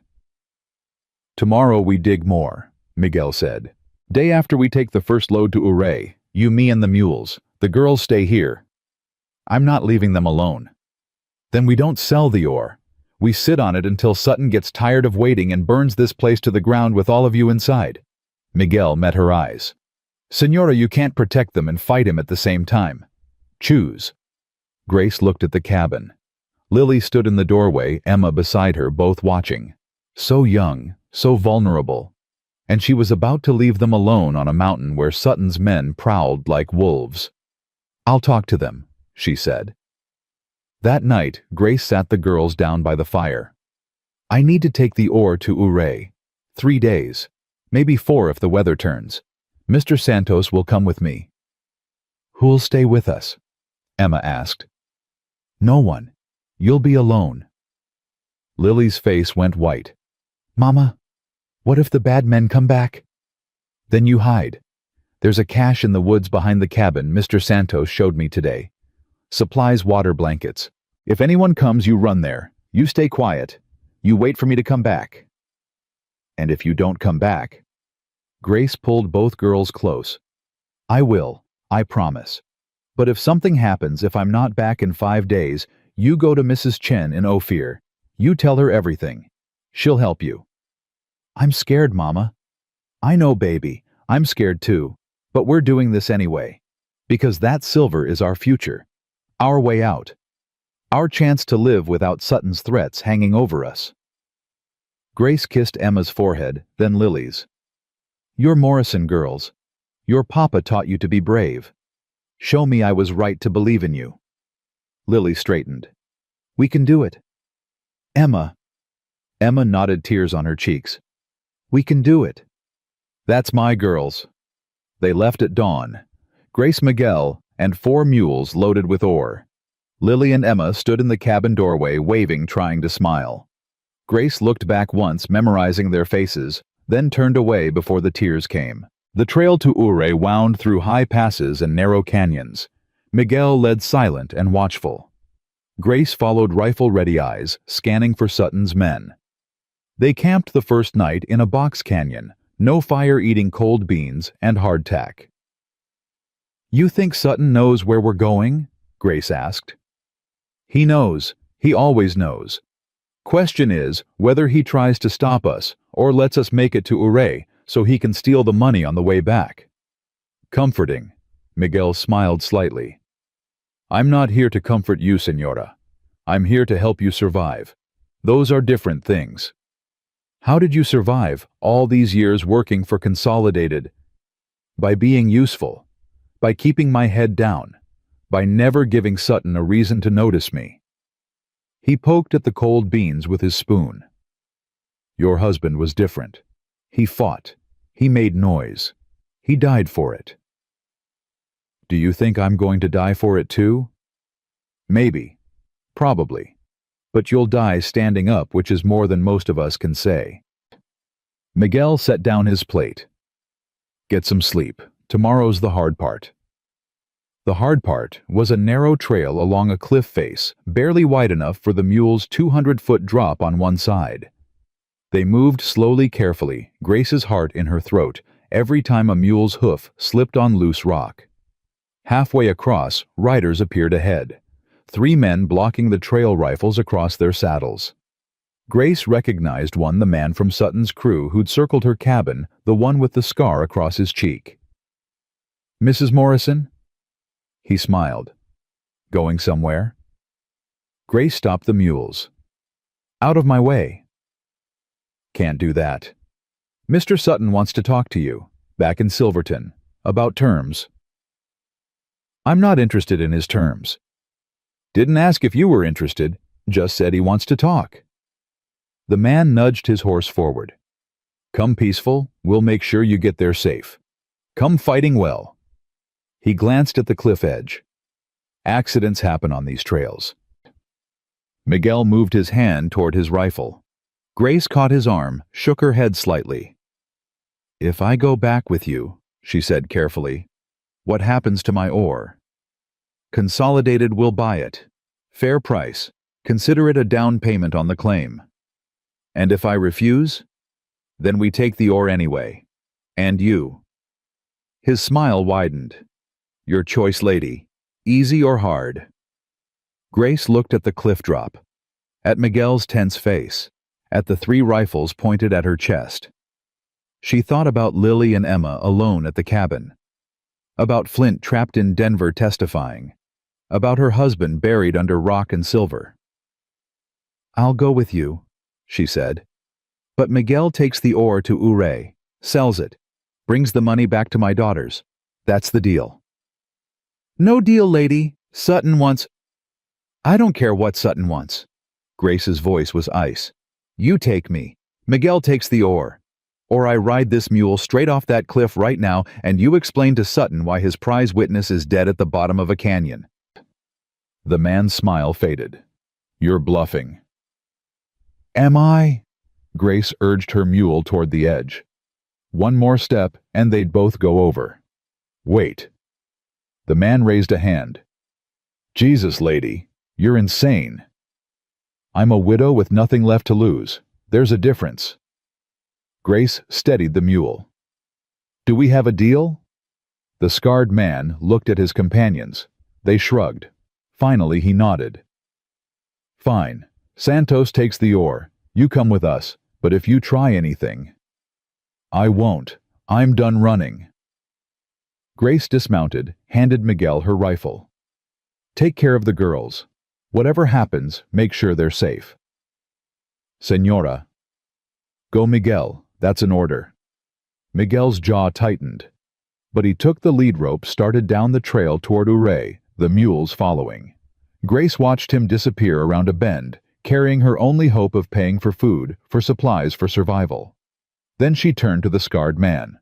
"Let's go see your boss." They rode back to Silverton in silence. Grace's hands weren't bound. Sutton's men were confident she wouldn't run. They were right. Running meant abandoning her daughters, meant giving up the mine, meant letting her husband's death be for nothing. So she rode steady, head high, remembering what Flint had taught her about mining, about survival, about fighting men who thought power made them untouchable. Sutton was waiting at the Consolidated office, a large building on Main Street that smelled like money and cigars. He stood when she entered, gestured to a chair, smiled like they were old friends. "Mrs. Morrison, thank you for coming." "I didn't have a choice." "Everyone has choices. You chose to fight, rather than accept my generous offer. Now we're here." He poured 2 glasses of whiskey, slid one toward her. "Drink. You look exhausted." Grace didn't touch it. "What do you want?" "To negotiate, reasonably, like adults." Sutton sat, sipped his whiskey. "You've impressed me. I'll admit it. Most widows would have taken my money and run. You stayed, fought, found an engineer willing to testify against me." His smile thinned. "That takes courage. Stupidity too, but courage nonetheless. If you're going to threaten me, just do it." "I'm not threatening you. I'm explaining reality." He leaned forward. "Governor's investigation will take months, maybe years. During that time, you can't profitably work your claim because I'll tie you up in legal challenges. You'll spend every penny on lawyers and surveys and court fees. Your daughters will starve. You'll lose everything. And in the end, I'll still get the mine. Or you'll get exposed for corruption and lose your company. Possibly. But your daughters will already be dead by then, so what's the victory? He set down his glass. I'm offering you a way out. Sell me the claim. Today. $10,000. Enough to start over somewhere Consolidated doesn't operate. Somewhere your girls can grow up safe. Grace was quiet for a long time. $10,000. A fortune. Enough to go back to Boston. Buy a house. Open a school. Live without fear. All she had to do was give up. No, she said. Sutton's face hardened. Don't be a fool. I'm not. I'm being exactly what my husband raised me to be, someone who doesn't bow to bullies. Grace stood. You killed him, didn't you? The cave-in that crushed Thomas. You arranged it. Careful, Mrs. Morrison. Accusations like that require proof. I'll find it. Flint's testifying about how Consolidated operates. Other miners are starting to talk. Miguel Santos is spreading word about your threats. The newspapers in Denver are already asking questions. She met his eyes. You're going to lose Mr. Sutton. Maybe not today. Maybe not this month. But eventually people will see you for what you are. And when they do, I'll be there to watch Consolidated burn. Sutton stood slowly. I gave you a chance. Multiple chances. You rejected them all. So now we do this the hard way. Which means what? Which means your daughters are alone on that mountain. Accidents happen. Cabins catch fire. Children get lost in the woods and freeze. He walked to the window, looked out at Silverton's bustling streets. I'd hate for anything tragic to happen to them, but I can't control every miner in these hills. Some of them are careless. Some are cruel. And some owe me favors. Grace's blood went ice cold. If you touch my daughters, I won't touch them. I'll never touch them. But I also can't guarantee their safety if their mother insists on making enemies. Sutton turned back to her. Go home, Mrs. Morrison. Think about what you're risking. You have 24 hours to reconsider my offer. After that, I stop being polite. He nodded to the scarred man. Escort Mrs. Morrison back to her claim.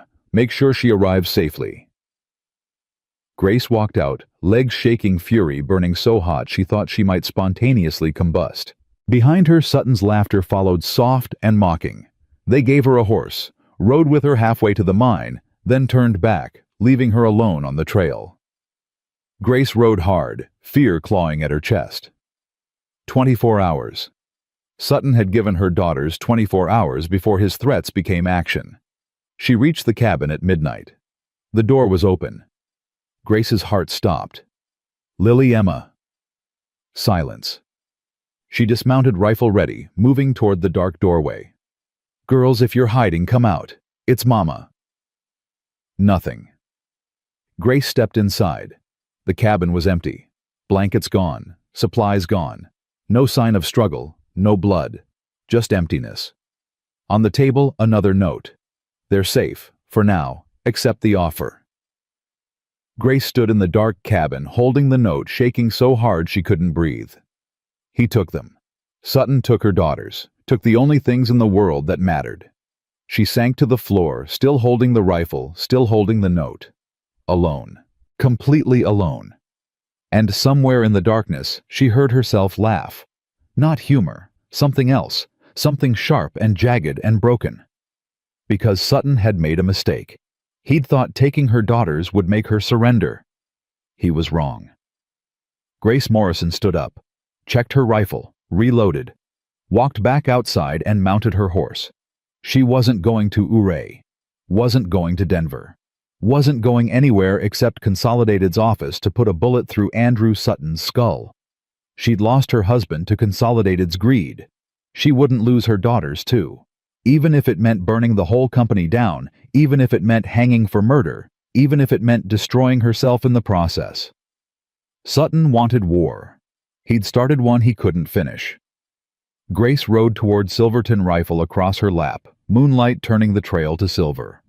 Behind her, the mine stood empty and dark. The silver in its veins glittered in the lamplight, worth $50,000, worth $100,000, worth everything and nothing at all. Because Grace Morrison had just learned the hardest lesson of the frontier: you couldn't negotiate with men like Sutton. You couldn't reason with them or appeal to their better nature. You could only fight them, and keep fighting until someone stopped breathing. She reached Silverton as dawn broke. The town was stirring: miners heading to shift change, prostitutes stumbling home, shopkeepers opening shutters. Grace rode straight to Consolidated's office. The door was locked. She kicked it open. Inside, a clerk looked up, startled. "Ma'am, you can't—" "Where is he?"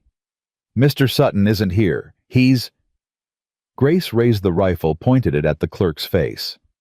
"Where is he?" The clerk's hands shot up. "Railroad camp 2 miles north. He went to inspect the new line." "Please don't shoot." Grace lowered the rifle, turned, walked out. Behind her, the clerk was probably running for the sheriff, raising alarms, calling for help. She didn't care. Let them come. Let the whole territory come. She was getting her daughters back or dying in the attempt. The railroad camp was chaos, hundreds of workers laying track, driving spikes, hauling ties. Grace rode through them like an avenging angel, rifle, ready eyes scanning for Sutton's expensive coat. She found him standing beside a surveyor's station, reviewing plans with his foreman. He looked up as she approached, saw the rifle, saw her face. For the first time since she'd met him, Andrew Sutton looked genuinely surprised. "Mrs. Morrison, this is unexpected." Grace dismounted, walked forward, until the rifle barrel was 3 feet from his chest. Workers scattered. Foreman shouted. Someone ran for help. "Where are my daughters?" Grace's voice was dead calm. "Safe. I told you. They're perfectly safe." "Where?" "Silverton. Boarding house. Mrs. Pritchard is watching them. They're fed, warm, unharmed. I'm not a monster, Mrs. Morrison. I don't hurt children." "You threatened them." "I pointed out reality. That's different." Sutton didn't back away from the rifle. "You're not going to shoot me." "Yes, I am." "No, you're not. Because if you kill me, you'll hang. Your daughters will be orphans. The mine will revert to Consolidated anyway. You'll lose everything you're fighting for." He stepped closer. "Lower the rifle. Go get your girls. Take them home. And think very carefully about whether this fight is worth their lives." Grace's finger tightened on the trigger. 1 pound of pressure. That's all it would take. 1 shot. Sutton dead. The world slightly better. But he was right. If she killed him here in front of witnesses, she'd hang. And her daughters would be alone. She lowered the rifle. Sutton smiled. "Smart woman. I knew you'd see reason eventually. This isn't over." "Yes, it is. You just don't know it yet." He turned back to his plans. "Go home, Mrs. Morrison, before I change my mind about being merciful." Grace mounted her horse, rode back to Silverton, her whole body shaking with rage and shame. She'd backed down. Given in. Let Sutton win. The boarding house stood on a quiet street. Grace tied her horse, walked up the steps, knocked. Mrs. Pritchard answered, the same woman who'd turned them away that first night. "Your daughters are in the parlor," she said coldly. "Mr. Sutton paid for 3 days' lodging. After that, you're on your own." Grace pushed past her. Lily and Emma sat on a sofa, holding each other, faces pale but unharmed. When they saw Grace, they ran to her, sobbing, clinging. "Mama." "It's okay, babies. It's okay. I've got you." "The men came at night," Lily said through tears. "They said we had to go with them or they'd burn the cabin. We didn't know what to do. We were so scared." "You did the right thing." Grace held them both. "You stayed safe. That's all that matters." They rode back to the mine together, slow and quiet. The cabin was still standing, still empty. Grace got the girls inside, built a fire, made tea from the last of their supplies. "Are we going to lose the mine, Mama?" Emma asked. Grace looked at her daughters, so brave, so trusting, believing she could protect them from monsters like Sutton. "I don't know, baby." What are we going to do? That was the question. What could she do? Sutton had all the power, the money, the connections, the willingness to threaten children. She had nothing except rage and a rifle and a mind she couldn't work without putting her daughters in danger. "We survive," Grace said finally, "one day at a time, like we've been doing." But that night, lying awake with Lily and Emma curled against her, Grace Morrison made a decision. She couldn't beat Sutton alone, couldn't fight Consolidated single-handed, couldn't protect her daughters and work the mine and testify in court all at once. She needed help, real help. Not just Miguel and his quiet rebellion, not just Flint trapped in Denver. She needed the one thing Sutton couldn't buy and couldn't threaten. She needed the truth, loud and public and impossible to ignore. At dawn, Grace started writing. Everything. Every threat Sutton had made. Every bribe he'd paid. Every miner who'd died in suspicious collapses. Every widow left penniless. Every claim stolen. She wrote for 8 hours straight, filling pages with cramped handwriting documenting 4 years of Consolidated's corruption. When she finished, she had 40 pages. A book of crimes. "What's that, Mama?" Lily asked. "Justice," Grace said. "Or the start of it anyway." She sealed the pages in an oilskin packet, addressed it to the Denver newspapers, to the territorial governor, to every authority she could think of who might care about one widow's accusations. Then she gave it to Miguel when he returned from Ouray with $300 from the ore sale. "Take this to Denver," she said. "Find Flint. Give him this and the money. Tell him I need him to make sure this reaches the right people. People Sutton can't buy." Miguel looked at the packet. "If Sutton finds out I'm carrying this, he'll kill you. I know. That's why I'm asking, not ordering. You can refuse." Miguel was quiet for a long moment. Then he took the packet. "Your husband saved my claim. I told you I'd repay that debt." He tucked the pages into his coat. "I'll get this to Flint, and I'll come back, with help if I can find it. Thank you." "Don't thank me yet, Senora. Thank me when we win." He rode away at midnight. Grace watched him go, carrying her last hope in his saddlebag. Then she went inside, barred the door, and waited. For Sutton's next move. For Flint's response. For the moment when everything either came together or fell completely apart. Outside, the mountain loomed dark and enormous. The mine entrance gaped like a mouth. And somewhere in Silverton, Andrew Sutton sat in his office planning his next attack. Grace cleaned her rifle, checked her ammunition, taught Lily to load, taught Emma to shoot, because when Sutton came, and he would come, she'd be ready. 3 days of silence. Then the riders came. Grace saw them from the cabin window, 8 men, maybe 10, moving up the trail in the gray morning light. Not Sutton's usual crew. These were different. Harder. The kind of men who got paid to make problems disappear. "Girls, get to the cache. Now." Lily grabbed Emma's hand, started for the back door. Grace caught Lily's shoulder. "If shooting starts, you run. Don't look back. Don't wait for me. You go straight to Ophir and find Mrs. Chen. Understand?" "Mama. Understand." Lily's eyes filled with tears. "Yes, Mama." "Good girl. Now go." They disappeared into the timber. Grace watched until she couldn't see them anymore, then turned back to the window. The riders were closer now. She could make out faces. The scarred man led them. Behind him, others she didn't recognize. Men with dead eyes and patient hands. Grace checked her rifle. 12 shots. She had another rifle hidden under the floorboards and her husband's pistol in her belt. Maybe 30 rounds total. Against 10 men. The math was simple. She was going to die. The thought should have terrified her. Instead, it felt almost peaceful. No more running. No more fear. Just one last fight and then rest. The riders stopped 50 feet from the cabin. Scarred man dismounted, walked forward alone, hands visible and empty. "Mrs. Morrison, I'm hoping we can talk before this gets ugly." Grace opened the door, stepped onto the porch, rifle loose in her hands. "Talk fast." "Mr. Sutton sent us with a final offer. $20,000, cash, today. You sign the claim over, take your girls and leave Colorado. No hard feelings, clean break. And if I refuse, then we're authorized to take possession of the property, by force if necessary." He gestured at the cabin. "Your daughters aren't here. I checked. That's smart. Shows you understand what's about to happen."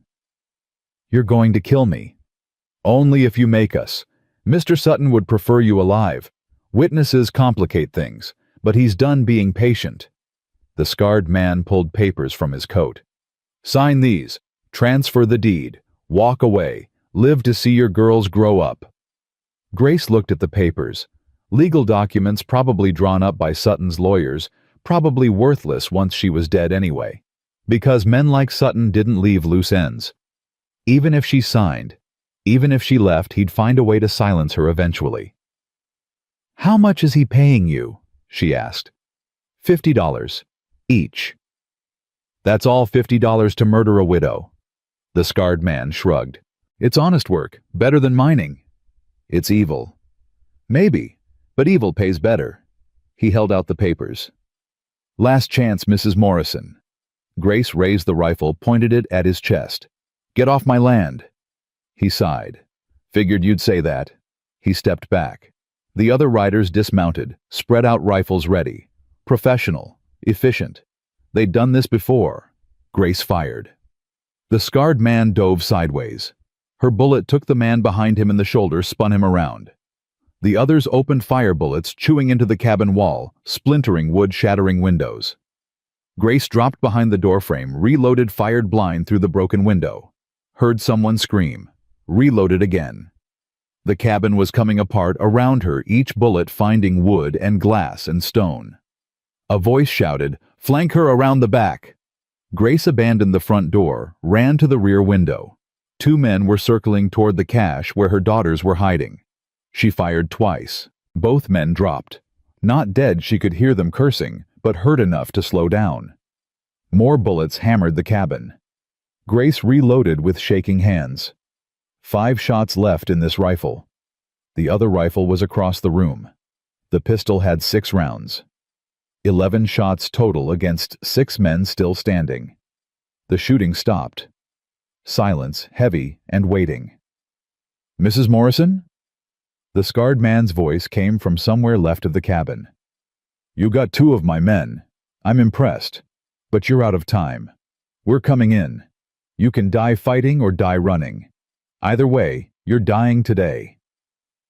Grace looked around the cabin. Her home. Her husband's dream. Everything they'd fought for reduced to splinters and broken glass. She thought about Thomas buried under mountain rock. About Flint trapped in Denver. About Miguel riding through the night with her accusations. About Lily and Emma hiding in the woods, listening to gunfire, knowing their mother was dying. And she thought, not yet, not like this, not. Grace grabbed the second rifle, kicked open the back door, and ran. Bullets chased her into the timber. She dove behind a fallen log, fired back twice, heard someone curse.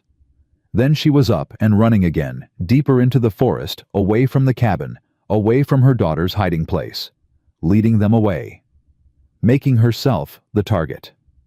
She ran for 5 minutes, maybe 10 lungs burning legs, screaming.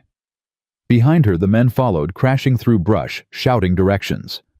Professional killers who knew how to track, how to hunt, how to corner prey. Grace reached a clearing, stopped, turned. 3 men emerged from the trees, rifles raised. "End of the line, lady." She raised her rifle. Empty. She'd forgotten to reload during the run. The pistol was in her belt, but she'd never draw it in time. This was it. This was how Grace Morrison died. Shot in a clearing by men who'd forget her name by sunset. She reached for the pistol anyway, because if she was dying fighting. A gunshot cracked. One of the men fell, blood blooming on his chest. Another shot. The second man dropped. The third man spun, firing wildly at the trees. A bullet took him in the throat. He fell choking. Grace stood, frozen, pistol half drawn, staring at 3 dead men. Flint stepped out of the timber rifle, smoking face gray with exhaustion. "You're late," Grace said. "Had to testify first. Governor's a talker." He reloaded calmly, like he killed men every day. "Where are the girls?" "Cache behind the cabin. 3 more men were heading there when I ran." "Then we'd better hurry." They moved fast. Flint leading, Grace following. More gunshots ahead. Grace's heart stopped. If they'd found the girls, if they'd hurt them. They burst into the clearing behind the cabin. The scarred man and his 2 remaining men stood over the cache entrance, rifles pointed down. "Come out, little girls. We just want to talk." Flint shot the scarred man in the back. He fell forward dead before he hit ground. The other 2 men turned. Flint shot one. Grace drew her pistol, shot the other. They dropped together, a tangle of limbs and blood. Silence. Grace ran to the cache, tore the branches away. "Lily, Emma, it's safe, come out." 2 small faces appeared in the darkness. Pale. Terrified. Alive. Grace pulled them out, held them, sobbed into their hair. "It's okay. It's over. You're safe." Lily clung to her. "Mama, you're bleeding." Grace looked down. Blood soaked her sleeve. She hadn't even felt the bullet. Adrenaline and fear had numbed everything. Flint appeared beside her, already tearing strips from his shirt. "Sit down. Let me look." The other men. Dead. All of them. Miguel's coming up the trail with 20 miners from Ouray. They heard about the investigation, heard about Sutton's threats. Decided to stand with you. He tied the makeshift bandage tight. "You're lucky. Bullet went through clean. You'll live." "How did you get here so fast?" "Miguel found me 3 days ago. Showed me your papers. We rode straight back, gathering people along the way." Flint met her eyes. "Grace, your testimony reached the governor. He's issuing arrest warrants for Sutton and 3 of his foremen. Consolidated's board is moving to remove him. It's over." Grace stared at him. "What?" "You won. The corruption's exposed. The newspapers ran your story. The territorial legislature is calling hearings. Sutton's finished. But he sent these men to kill me. Last desperate move. He knew he was losing everything. Figured if you were dead, the case would collapse." Flint looked at the bodies scattered around the clearing. He was wrong. Grace sat on the ground, suddenly exhausted. 10 men. He sent 10 men to murder me over a mine. Not just a mine.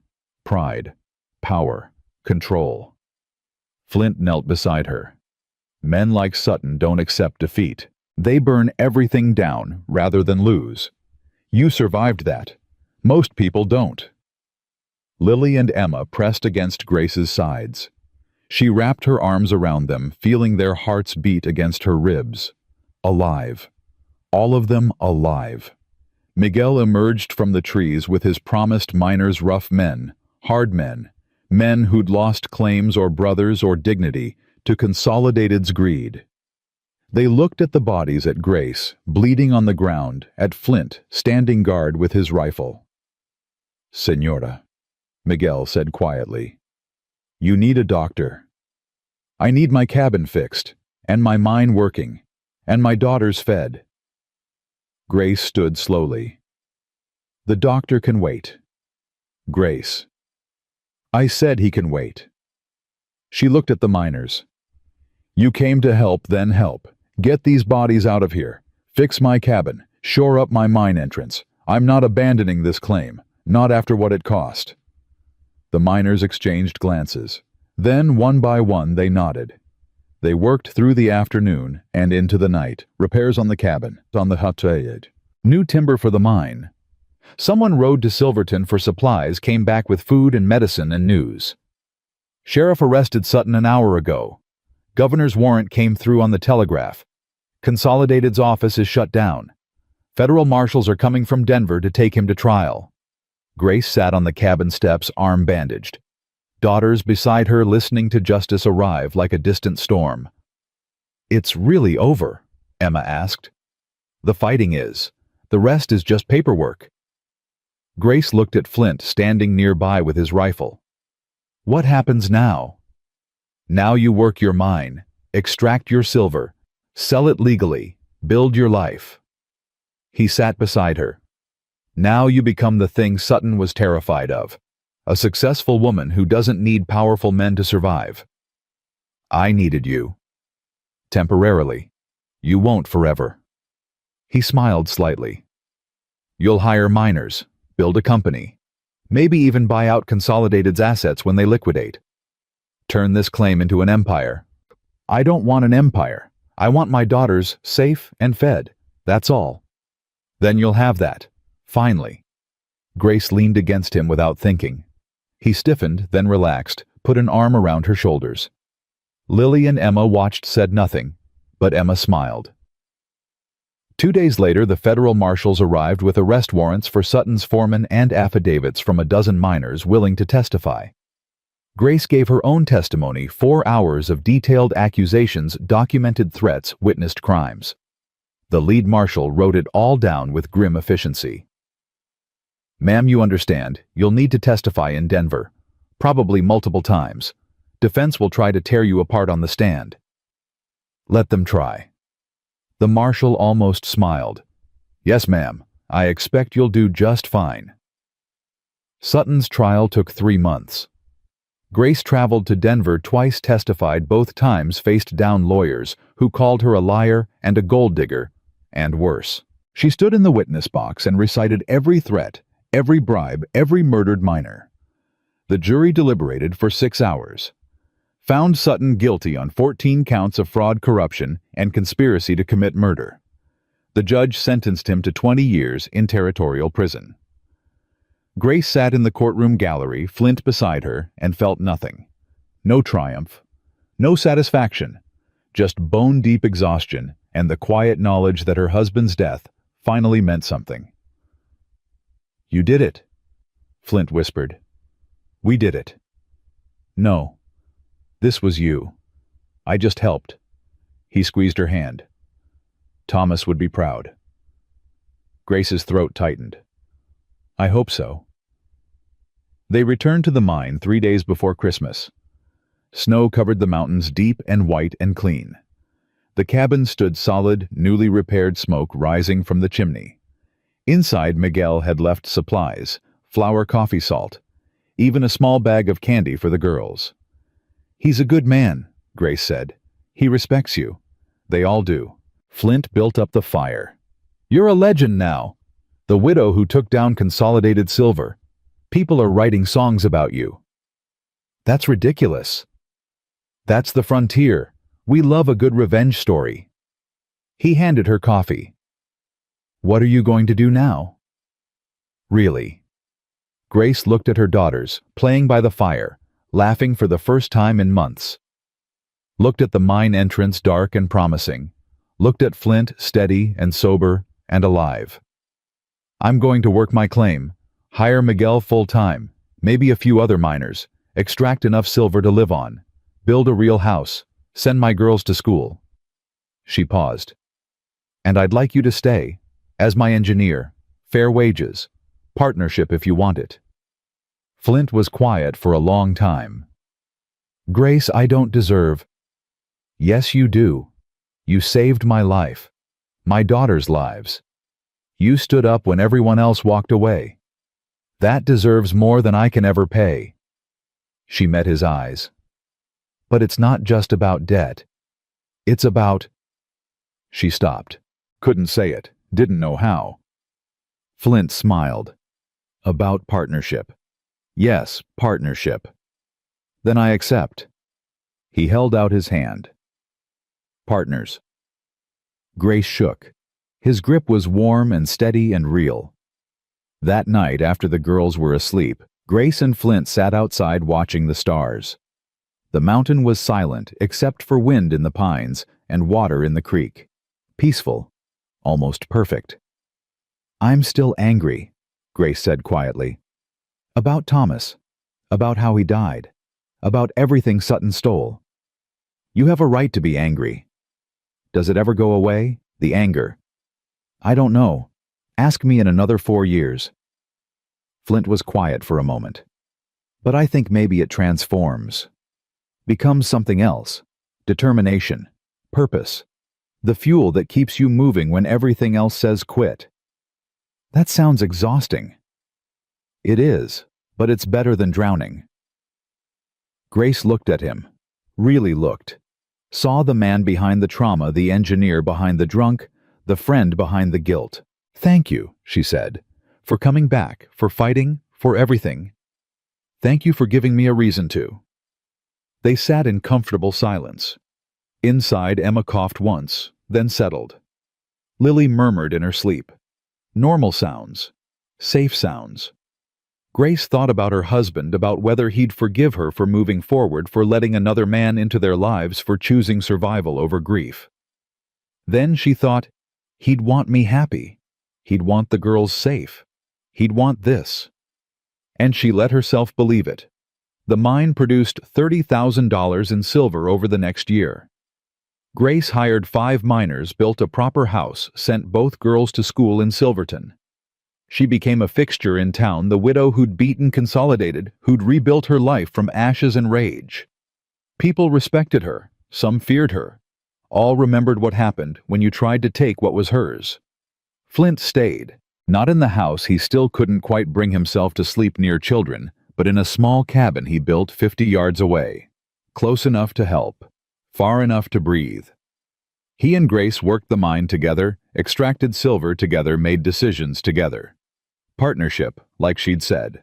Nothing more. At least that's what they told themselves. One evening in late spring, Grace found him at his brother's grave. She'd never asked where it was, but she knew he visited it sometimes. Knew he still carried that weight. You talk to him, she asked. Sometimes. Mostly I apologize. For what? For surviving when he didn't. Flint touched the wooden cross. For being happy. For moving on. For forgetting what he looked like unless I concentrate really hard. That's not forgetting, that's healing. Doesn't feel like healing. Feels like betrayal. Grace sat beside him. My husband's been dead 3 years. Most days I can't remember the sound of his voice. I have to look at old letters to remember how he wrote. Sometimes I dream about him, and he has your face instead. She paused. That feels like betrayal too. But I don't think it is. I think it's survival. And I think Thomas would understand. Just like Daniel would. Flint looked at her. Grace. I'm not asking for anything. I'm just saying you don't have to apologize to ghosts for being alive.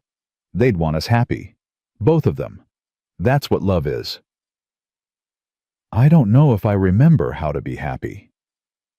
Neither do I. Maybe we figure it out together. She walked back toward the house. Flint stayed at the grave for another hour, talking to his brother, asking permission for something he couldn't quite name. When he returned to his cabin, Grace was waiting on his porch. The girls are asleep, she said. And I made coffee. Thought you might want company. I'd like that. They sat together drinking terrible coffee, watching the stars wheel overhead. Not touching, not speaking, just being. And somewhere between midnight and dawn, Grace Morrison realized she was falling in love again. Not the desperate, passionate love of youth, but something quieter, steadier. Built on shared trauma and mutual respect, and the simple fact that they'd both survived things that should have killed them. She didn't say anything, neither did Flint. But she thought he knew, and she thought maybe that was enough, for now. The mine thrived, the girls grew. Flint stayed sober. Grace built her empire piece by piece, not the empire Flint had joked about, but something smaller and more real. A working claim, a profitable business, a family. 1 year became 2, 2 became 3. Life developed a rhythm work, and meals, and laughter, and occasional visits to Denver for the ongoing legal battles as Consolidated's assets were liquidated and distributed. Grace bought some of those assets. Water rights, Timber claims, a stamping mill. She paid fair prices and hired fair wages and treated her workers like humans instead of equipment. People noticed. Other mining companies noticed. Within 5 years, Grace Morrison was one of the most successful independent operators in Colorado Territory. Within 10, she was wealthier than Sutton had ever been. But she never forgot where she started. Never forgot the terror of that first night, rejected and desperate, watching her daughters freeze. Never forgot the taste of poverty, of powerlessness, of a world designed to crush women who dared claim space. She used her wealth carefully.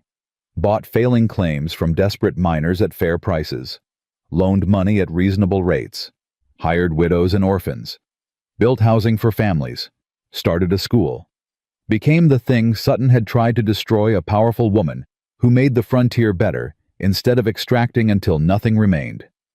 And through it all, Flint was there. Engineering, advising, standing beside her when she needed support and stepping back when she needed space. They never married, never even discussed it, but everyone in Silverton knew they were partners in every way that mattered. Lily graduated from school at 16, went to college in Denver, came back to run the company's finances.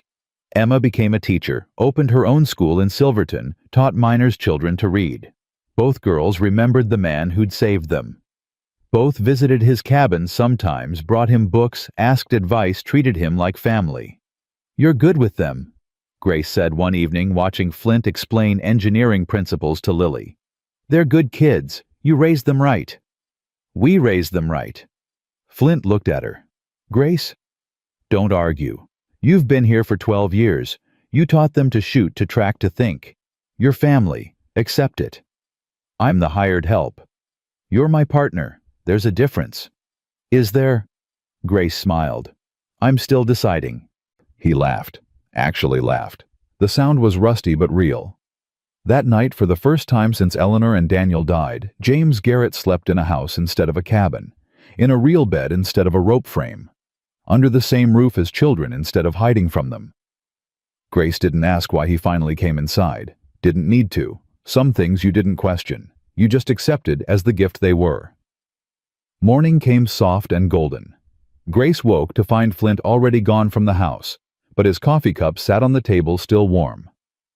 Through the window, she saw him working on the new shaft entrance, reinforcing beams, with the same careful precision he'd brought to everything for 12 years. 12 years. Sometimes it felt like yesterday, sometimes like a lifetime ago. Lily appeared in the doorway, 28, now sharp-eyed and confident. "Mama, the accountant's here from Denver. Says we need to discuss expansion. Tell him I'll be there in an hour. He says it's urgent." "Everything's urgent with accountants." Grace poured coffee. "How's the stamping mill running?" "Perfectly. Miguel's crew pulled another 1,000 pounds last week. The Ouray contracts are solid through next year." Lily studied her mother. "When are you going to marry him?" Grace nearly dropped her cup. "What? Mr. Flint, when are you going to marry him? You've been dancing around each other for over a decade. Emma and I have a bet going." "That's inappropriate." "That's honest." Lily smiled. "Mama, you're not fooling anyone. The way you look at him, the way he looks at you. You're already married in every way except the legal one. Why not make it official?" "Because marriage is complicated. Because I was married once and lost him. Because Flint lost his whole family and barely survived it. Because—" Grace stopped. "Because I'm afraid." "Of what?" "Of losing him too. Of being happy and having it ripped away again." Grace set down her cup. "Your father died chasing this mine. Flint's brother died in a collapse. Everyone I've loved has been destroyed by silver and greed and mountains. Maybe I'm not supposed to have more than what I've already got." Lily reached across the table, took her mother's hand. "Or maybe you're supposed to grab happiness when you find it. Papa would want that. Daniel would want that. And Mr. Flint definitely wants that, even if he's too scared to say it." "You're very wise for 28. I learned from the best." Lily stood. "Talk to him, Mama, before you're both too old to enjoy it." She left. Grace sat alone with her coffee thinking about fear and love and the difference between surviving and living. The accountant wanted to buy another claim, the old consolidated property, up for auction after the company's final liquidation. Prime location, solid infrastructure, $20,000. "It's a bargain," he said, spreading papers across Grace's desk. "With your operation, you could have it profitable in 6 months. Or I could overextend and lose everything." Grace studied the numbers. How much capital would it require? $30,000 initial investment. Another $10,000 for labor and equipment. $40,000. Grace had it. Barely. But spending that much would leave nothing for emergencies, for the girls' futures, for the safety net she'd built so carefully. "I need to think about it. Mrs. Morrison, this property won't last. 3 other companies are interested." "Then one of them can have it." Grace stood. "I didn't build this business by rushing into bad decisions. I'll give you my answer in a week." The accountant left, frustrated. Grace walked outside, found Flint measuring timber. "You heard?" she asked. "Hard not to. Man talks loud." Flint marked a beam, set down his pencil. "What are you thinking?" "I'm thinking 40,000 is a lot of money to risk on maybe." "True, but you've built your whole life on maybe. Came here with $12 and 2 daughters. Look at you now." "That's different. Then I had nothing to lose. Now I have everything." Grace sat on a stack of lumber. "What if I fail? What if I overextend and it all collapses?" "Then you'll rebuild, like you always do." Flint sat beside her. "Grace, you're the most capable person I know. If you want that property, you'll make it work. If you don't want it, that's fine too. But don't let fear make the decision." Says the man who wouldn't sleep in a house for 12 years. Exactly. I know what fear costs. Don't let it cost you this. Grace was quiet for a long moment. "If I buy it, I'll need a full-time engineer. Someone I trust completely. Someone who knows mining and people and how to build things that last." "Miguel's good." "I'm not talking about Miguel." Flint looked at her. "Grace, I'm offering you a real partnership. Equal stake in the company. Your name on the papers. Not hired help, not charity. A true partner in everything." She met his eyes. "But that means staying. Forever. No running when things get hard. No disappearing when fear gets loud. You'd be committed. To the business. To the girls. To you. To all of it. The whole messy, complicated thing." Grace's hands shook. "And I know that's terrifying. I know you're still carrying guilt about Daniel and Eleanor. I know you think you don't deserve happiness. But James, you've been sober for 12 years. You've built a good life. You've earned the right to keep living it." Flint stood, walked to the edge of the property. Below, Silverton spread across the valley, bigger now, more civilized, but still rough at the edges. Still a frontier town where anything could happen. "I dream about them sometimes," he said quietly. "Daniel and Eleanor. They're standing in a mine shaft, and I'm signing papers, and they're screaming for me to stop. But I can't hear them. I just keep signing. And then the mountain falls, and I wake up. How often? Every night for the first 5 years. Now maybe once a month. But it never really goes away. The guilt, the feeling that I'm living a life I don't deserve while they're..." He stopped. "While they're gone." Grace walked to him, stood close enough to feel his warmth. "What if you do deserve it? What if survival isn't punishment? What if Daniel and Eleanor would want you happy, would want you loved, would want you to build something beautiful out of the wreckage?" "I don't know if I believe that." "Then believe me. I'm telling you, you're worth loving, worth building a life with, worth taking a chance on." She took his hand. "I'm not asking you to forget them. I'm asking you to honor them by living well, by choosing joy instead of drowning, by being the man they loved instead of the ghost you've been pretending to be." Flint's eyes were wet. "Grace. Say yes, James. Please, just say yes." He pulled her close, held her like she was the only thing keeping him tethered to earth. Yes. Grace kissed him, soft at first, then deeper. 12 years of waiting, of dancing around each other, of being afraid to name what they'd built together. All of it pouring into one moment of finally letting go. When they pulled apart, Flint was smiling. So partners. Partners. In everything. Even the terrifying parts. Especially those. They told the girls that evening. Lily cheered. Emma cried happy tears. Miguel, who'd come for dinner, raised his coffee cup in toast. "About damn time," he said. "We've all been waiting for you two stubborn fools to figure it out." "Language?" Grace said automatically. "Senora, you face down consolidated silver. I think you can handle a little cursing." Miguel grinned. "So when's the wedding?" Grace and Flint exchanged glances. "We haven't discussed spring," Lily said firmly. "Before you both lose your nerve." Lily. "Mama, you're 46. Mr. Flint's 52. You don't have forever. Get married. Be happy. Stop wasting time." Emma nodded. "She's right. Life's too short to be scared." Grace looked at Flint. He shrugged. "They make a good argument." "Fine. Spring. Small ceremony. Nothing fancy." "Deal." Flint squeezed her hand under the table. That night, after everyone left, they sat on the porch watching stars wheel overhead. The same stars that had watched Grace arrive desperate and freezing. The same stars that had witnessed every fight, every loss, every small victory. "I'm still scared," Grace admitted. "Me too." "What if something happens? What if—" "Then we'll handle it. Together." Flint kissed her forehead. "Grace, we've survived things that should have killed us. I think we can manage being happy." "You make it sound easy." "It's not easy, but it's worth trying." They married in April, just as the aspens leafed out and the snowmelt turned creeks into rivers. Small ceremony like Grace wanted, just the girls, Miguel, and his family. A few minors, the Reverend from Silverton.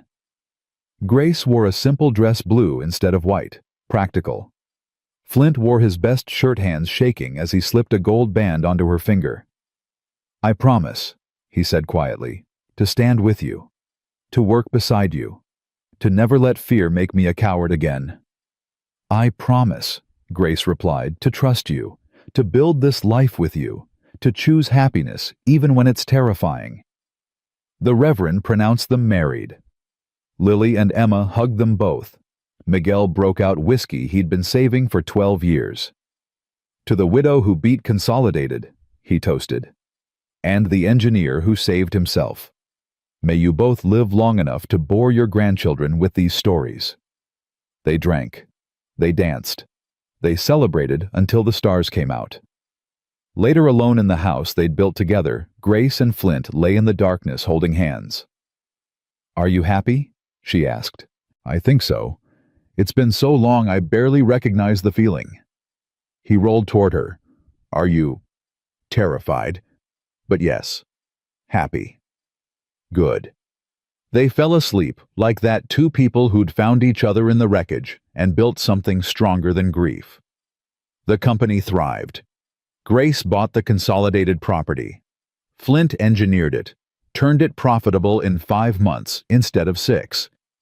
Within 2 years, Morrison Garrett Mining was the largest independent operation in the territory. But Grace never forgot where she'd started. Every winter she hired on widows who needed work, paid them fair wages, gave them a chance to rebuild. "You're running a charity, not a company," the accountant complained. "I'm running both. The profit margins prove it." Grace didn't look up from her ledgers. "Any other concerns?" "Just that your competitors think you're soft, that you're exploiting your own tragedy for publicity." "Let them think what they want.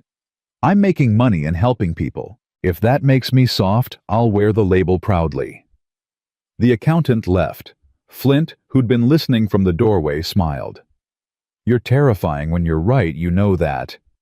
I learned from experience. Being right is the only thing men like Sutton understand." "Sutton's still in prison." "Good. Hope he rots there." Grace set down her pen. How's the new shaft? Stable. We'll start extracting next week. Should pull 50,000 in silver by year's end. 50,000. Grace shook her head. Sometimes I still can't believe this is real. That we built this. That we survived. Surviving was the easy part. Building was harder. Flint crossed to her desk, kissed the top of her head. But we did it. We did. Lily married at 30, a banker's son from Denver, who treated her like an equal and never once asked her to give up the family business.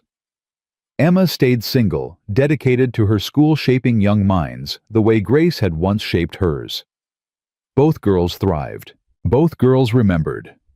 Both girls told their own children about the grandmother who'd beaten Consolidated Silver with nothing but rage and determination and a drunk engineer's help. Was she really that brave? Lily's daughter asked one afternoon. Grace, 60, now gray-haired but still sharp-eyed, smiled. I was really that desperate. Bravery came later. But you fought all those men. You testified against Mr. Sutton. You built this whole company. I did what I had to do. Any mother would have done the same. That's not true, Grandma. Most mothers would have given up. Grace looked at Flint, 72, now moving slower, but still steady, still sober, still hers. I had help, she said. That's the secret. None of us survive alone. We find people worth fighting for, and we hold on. Is that why you married Grandpa Flint? Part of it. Mostly I married him because he made terrible coffee and someone needed to teach him properly. Flint laughed from across the room. Lies. My coffee's fine. Your coffee's awful. Always has been. And yet you kept drinking it. Because it was yours. Their granddaughter watched them smiling. You really love each other. Yes, Grace said simply. We really do. The years passed. Grace and Flint grew old together working the mine until their bodies said stop, then transitioning to advisory roles, while Lily and Emma ran the daily operations. The company expanded, survived market crashes, weathered strikes and disasters. But through it all, the core remained. The cabin Grace had fought to keep. The mine Thomas had died for. The silver that had cost so much blood and fear and determination. And the family that had been forged from loss and transformed into something beautiful. One evening, 40 years after that first desperate night, Grace and Flint sat on their porch watching the sunset paint the mountains gold and red. Both were old now, worn by work and time and living. But both were here. Both were alive. Do you ever regret it? Grace asked. Staying building this life instead of running? Every day for the first year. Every week for the second, never again after that. Flint took her hand. You... Not once. Grace squeezed his fingers. Not even when it was hardest. You and the girls and this place, it was worth every fight. We did good, didn't we? We did better than good. We survived, and then we thrived. And then we built something that'll outlast us both. Grace looked at the mine entrance, still producing, still profitable, still standing. Thomas would be proud. Daniel too. Flint was quiet for a moment. I visited his grave last week. Told him about the grandchildren, about the company, about how I finally stopped apologizing for being alive. What did he say? Nothing, but I think he'd approve. They sat in comfortable silence as the sun dropped behind the western peaks. Somewhere below, Silverton glowed with lamplight. Somewhere in Denver, Sutton rotted in his cell. Somewhere in time, a desperate widow had refused to surrender and changed everything. Grace thought about that woman, young, terrified, holding her daughters and a rifle against the world. Thought about how far she'd come, how much she'd built, how many lives she'd changed by simply refusing to quit. I hope she knows, Grace said softly. Who? The me from 40 years ago. The one standing in the snow with nowhere to go. I hope she knows it turns out okay. That she survives. That her daughters grow up strong. That she finds love again. Grace's voice cracked. I hope she knows she doesn't have to be so afraid. Flint pulled her close. She knows. She's you. And you're still here. Still fighting. Still building. I'm tired, James. I know. Me too. But it was worth it. Every second. They sat together until the stars came out, two people who'd beaten impossible odds and built impossible things. Two people who'd transformed grief into purpose, fear into courage, loss into legacy. As the night deepened and the mountains settled into sleep, Grace Morrison closed her eyes and thought about all the women who'd come after her. The widows who'd found work at her company. The daughters who'd seen a woman succeed and believed they could too. The granddaughters who'd never know a world where women couldn't own mines or run businesses or build empires from nothing. She'd changed things. Not alone, never alone, but she'd been part of it. The slow revolution of women claiming space, demanding respect, refusing to be crushed by men like Sutton. And maybe that was enough. Maybe that was everything. Grace opened her eyes, looked at Flint. Thank you. For what? For saving me that first night, for staying, for loving me even when I was too broken to love back, for being the partner I needed even though you were terrified. You saved me too, you know, from drowning, from giving up, from believing I was nothing but the worst thing I'd ever done. He kissed her hand. We saved each other. Yes, we did. The moon rose full and bright. The creek sang its endless song. The mine stood silent and dark, resting until morning when work would begin again. Grace and Flint went inside, locked the door, climbed into bed. Two people who'd survived the unsurvivable. Two people who'd built a life from ashes and determination and a drunk engineer's shaking hands. Two people who'd learned that survival wasn't the same as living, but that both were worth fighting for. And as sleep claimed them, Grace Morrison thought one final time about that desperate woman in the snow holding her daughters, staring at locked doors and a frozen mountain and a world that wanted her dead. She whispered into the darkness, "You make it. You survive. You win. Don't give up." Because 40 years of living had taught her one unshakable truth. The world might try to break. You might try to crush you under the weight of grief and poverty. And men who believed power made them gods. But if you refused to surrender, if you found people worth fighting beside, if you chose courage over comfort and purpose over safety, then you could build something they couldn't touch, couldn't steal, couldn't destroy. You could build a life worth living, a family worth loving, a legacy worth leaving. And that was worth every scar, every tear, every terrifying moment when survival seemed impossible, but you fought anyway. Grace Morrison had learned that lesson in blood and silver and midnight rides through snow, and she'd never forgotten it, not once, not ever.